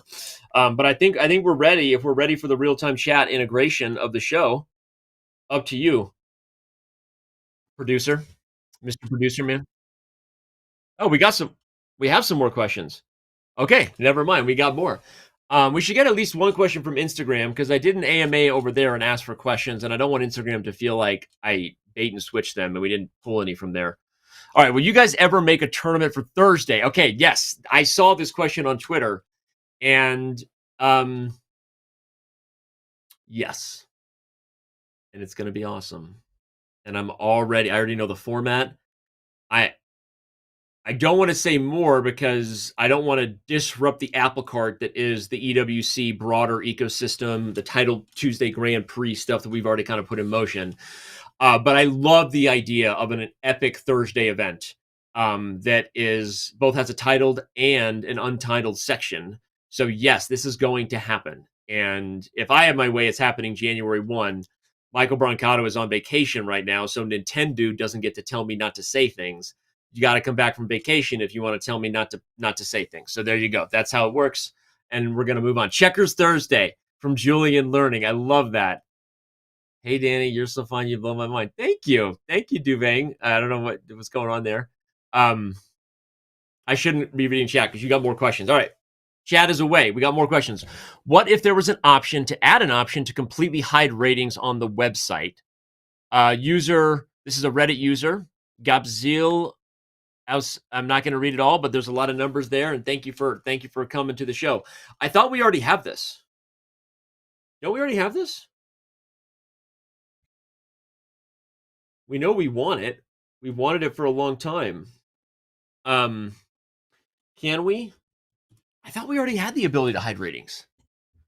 I hear you on mental health, right? Mental health, it is a verb, not a noun. Constant work. I talked about that with my book and really meant it. Do what is best for you. I think you're also being a little bit, you're kind of teasing a little bit. I get it. When you lose to a low-rated opponent, it's frustrating. Okay, what we have currently is Zen mode, which hides everything. So if you're playing, by the way, Zen mode actually works well on tablets too, because then you feel like you're in a screen that is just the chess and can hide a lot of other information. I think, okay, it seems to be clear that what you're asking for is to hide ratings everywhere on the site. If you're asking for that, I don't think there are any plans to completely shield you from the ELO experience. Just don't submit your games to Levy and he won't roast you and guess the ELO videos, right? I mean, that's the best tip I can give you. But you can use Zen mode to play. For some reason, Sam, I thought we also had a quick toggle to hide ratings only, but you're not in Zen mode, but you're just hiding ratings. Maybe I'm crazy that was a feature we were talking about. I don't know. I could be crazy. It's happened before. Today I was complaining about a feature with friend request stuff that I was told I was probably crazy. So it happens. It happens. It's been a long time. Yeah, focus mode. Exactly. Focus mode and Zen mode are the same thing. Yeah, there you go. So hopefully, I again, if you're in chat right now, real-time user from Reddit, You can clarify if you're looking for this all over the site or if you even knew about Zen mode, because if you didn't, you could use Zen mode and that might be super helpful. Yeah, maybe both of us are crazy. Have you evaluated the current pre-move rules? Force 0.1 seconds and delay and allowing multiple pre-moves impact move quality and bullet time scrambles compared to other possible pre-move mechanics. We review this often, and again, I'm a bit of an old school guy in this regard. I liked the way that the Internet Chess Club, the old Internet Chess Club, ICC, did pre-moves, and that even if you pre-moved, you still lost a point second. Because online chess was at the time built through kind of the policies, sort of the guidelines, the things that we liked about over the board chess, and we were like, you should at least lose a point second for every move because you physically cannot move faster than that. Okay, so there is a setting to turn off ratings, and it's play specific, by the way. So if you didn't know, there's both Zen mode and you can turn off ratings. We're being confirmed in real time. So guess what? I'm not crazy. I was not crazy about that at all. We've got more gifted subs. Thank you, Chess on Earth, for that. Going back to your question, I personally believe you should lose 0.1 second no matter what, because no human being could actually move faster than that. And the multiple pre-moves is a way to kind of allow those things ahead. But I understand I consistently be challenged by this. So maybe we will rethink this again in the future. I will also say an interesting suggestion came up recently, which is that maybe there's like a hybrid between the Chess.com way of doing things and not actually flagging if you pre-moved, that if you get down to 0.1 seconds and you consistently pre-move, that you can never lose on a pre-move. This suggestion came up recently. Can someone clip this and send that to Eric? Because he's going to hate me for that. That is an interesting product feature request. The idea that you lose 0.1 second no matter what, but as long as you are pre-moving, you can never actually lose on time. If you get down to 0.1, I don't know what you think about that, chat. That's fascinating, right? That's an interesting hybrid solution to Danny's old school problems where he refuses to not let people lose a point second. And as long as I'm here, I'm currently the whatever, the chief chess officer, whatever that means. And the idea that if you are pre-moving, you shouldn't lose in an online game. That's an interesting thing to me. I'm open to that idea. Scrolling down. Sorry, didn't realize that chat got a little bit out of control here. Andrew Tang would be 4,000 elo. That's actually fair. That's actually fair, Andrew Tang. Andrew Tang is instantly the best chess player online in the world because you can't actually flag as long as you pre-move. That's actually kind of hilarious. I thought Untitled Tuesday did change to the 5-0 portion. I'm actually gonna dive into this right now, this particular question. And I'm going to ask the team to proactively be ready to clip my story here because there's been some people asking about this on Twitter. Why do you do that, chat? I'm just clicking away. Stop reminding me of the rules. That's a Twitch thing. Like I've literally done it a million times. Anyway, so fun fact about the 3+1 time control. There's been comments on Twitter recently, not just a lot of discussions I have with top players kind of behind the scenes in terms of how they felt about 3-1-5-0. I admit that it was split, leaning positively. People understood what we wanted to do with 5-0. And ultimately, we made the decision because of a couple things. And I'm going to explain right now in terms of why Title Tuesday is now 5-0. And I would be supportive of Untitled Tuesday being 5-0 too. The first one is we have seen a lot of great, if we're talking about from the viewer experience, there's a lot of people who've had fun in those most thrilling moments of a time scramble when someone could lose on time. We saw that at the Esports World Cup. We've seen it in 10-0 time controls that happened online. It's not perfect, and I'm not saying that everyone would agree that flagging is a feature, not a bug, of chess. But I would say that online chess, again, back to what I was saying earlier, initially was built on the legacy of what do they do over the board? Let's bring it online. And so when we launched Title Tuesday, and this is where I'm getting to the second answer of why we changed it, we launched Title Tuesday as a 3+2 Blitz event, for those of you who don't know. 3+2 is still the World Blitz time control, and it is the delay version or the increment version of what feels like the best way to avoid insufficient losing chances, for those of you who don't know what that is. Insufficient losing chances is the idea that someone can flag you king and rook versus king and bishop, and because that position is a theoretical draw with best play, over the board chess has had an institution of increment to avoid insufficient losing chances. Just to quickly kind of highlight it. We built online chess with the expectation of sort of emulating over the board chess. And we did 3+2 for Title Tuesday. One of the things we learned in that is that 2 seconds felt too long, and that 3+2 online wasn't actually as much fun. Also, with extra increment, you could argue that cheating, right, would be more of a problem. And I don't even think you would argue that. And so at the time, it didn't make sense for us to take Title Tuesday, which was our only big money event, and make it a 3-0 event, because who would ever have no sudden death with money on the line? This was a world we lived in where it was like the thought of having a sudden death chess event online that had money on the line just felt like sacrilegious, right? Because we're all chess players inheriting the legacy of our forefathers from over the board. So we were like, all right, 3+2 is too slow. No one would ever have cash for 3-0. So fun fact, did you know we basically invented the 3-1 time control? We invented 3+1. So now everyone is like, why would you kill 3+1? Here's what the data will tell you. Nobody plays 3+1 outside of Title Tuesday. Maybe some random people, but when I say nobody, it's like we literally have millions of games a day. No one is playing 3+1. It is a time control we created in this sort of middle ground world where we didn't want 3+2, and it felt sacrilegious to ever have big money with no increment. Did you know there's a Danny yapping history lesson?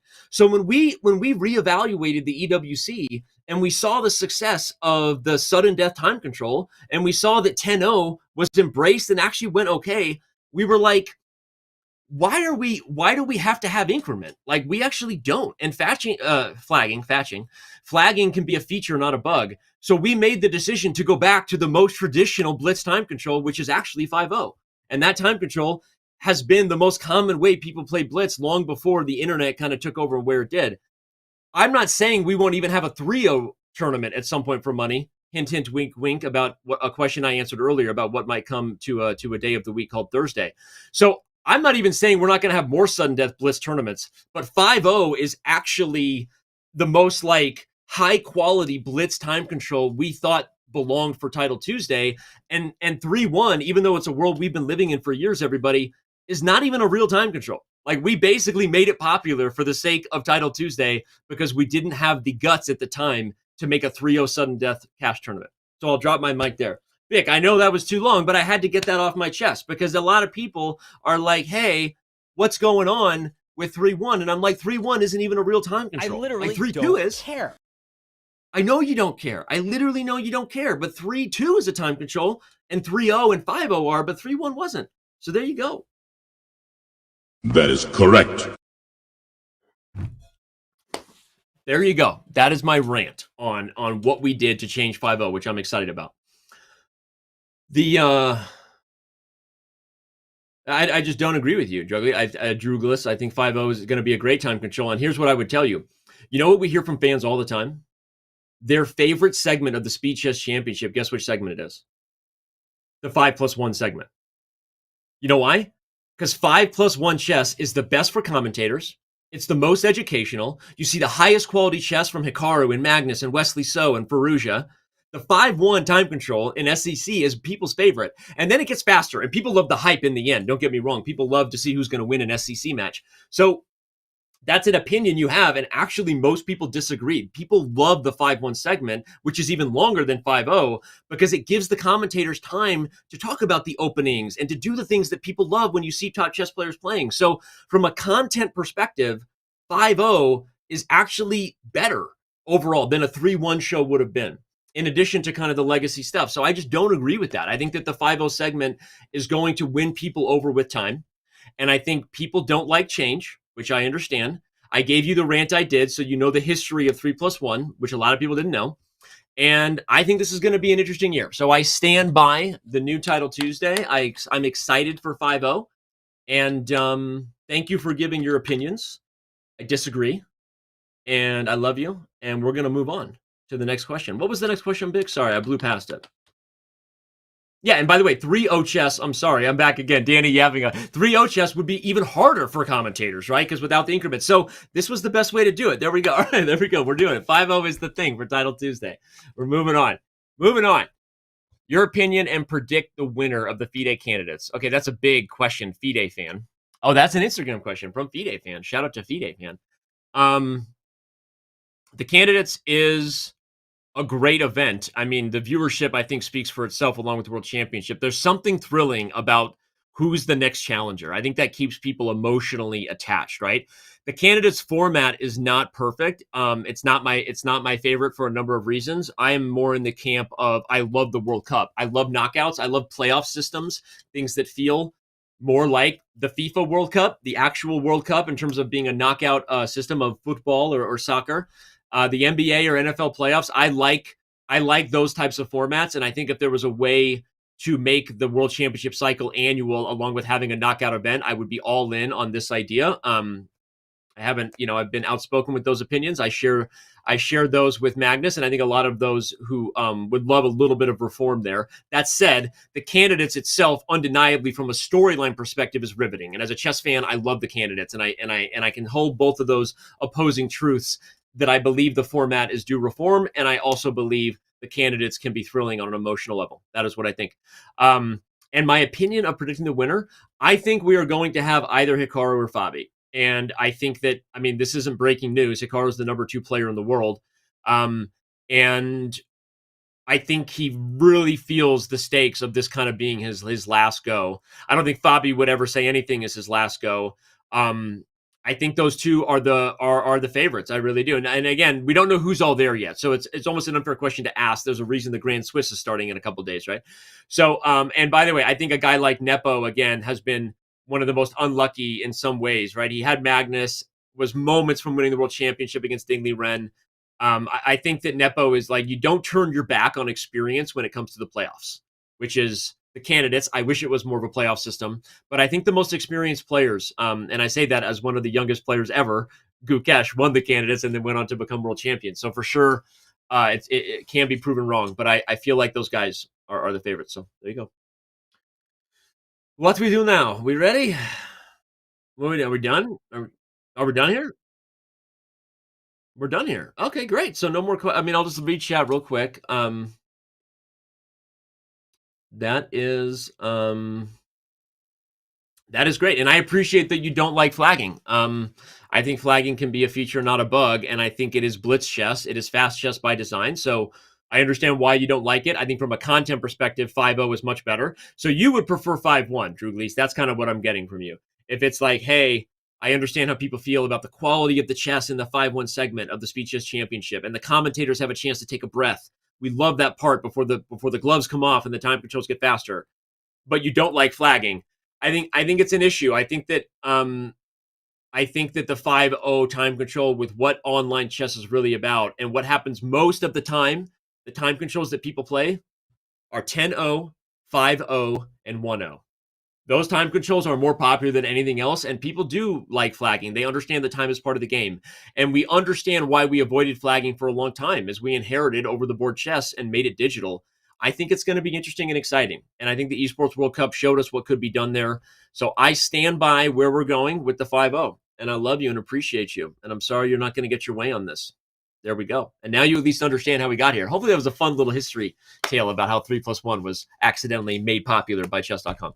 When I say we invented it, I'm not, we didn't invent 3-1 any more than we invented chess. We didn't invent it. It always existed, but we made it a thing. And I'm excited to kind of bring back 5-0 as a thing. There you go. And if 3-1 was really so great, a lot of title players would have been playing it outside of Title Tuesday. They're not. They were playing 3-0. And that's the truth. So we done here. We done up in here. I love all of the questions. Thank you for those who've been the whole time. The chat, this has been a great chat. And I know there's been some tough questions. Hopefully you feel good about what we got into. And thank you. So, all right, we're gonna be heading out here for a second. My last call to action is that the Collegiate Chess League is coming back. If you didn't know that, shout out to Joe Lee and the crew supporting the CCL. This is a fun event, and those who are into the CCL love it. And I think with time, this event might be one we look back on and see that many years of legacy kind of builds a fandom where just like people root for their favorite college team, even though they've long since really been at the school. I'm thinking that the Collegiate Chess League has a brighter future than maybe people know. And it does often have a lot of strong players. So shout out to the Collegiate Chess League. Shout out to Joe Lee. He also goes by Joe Bruin, and the whole events team that makes that event possible. So, all right. I think we're done here. Thank you so much for having me. And that's it. The music played. It's like the Academy Awards where they're like, get off the stage. Get out of there. No one, get off. Go then. I'm going. Right.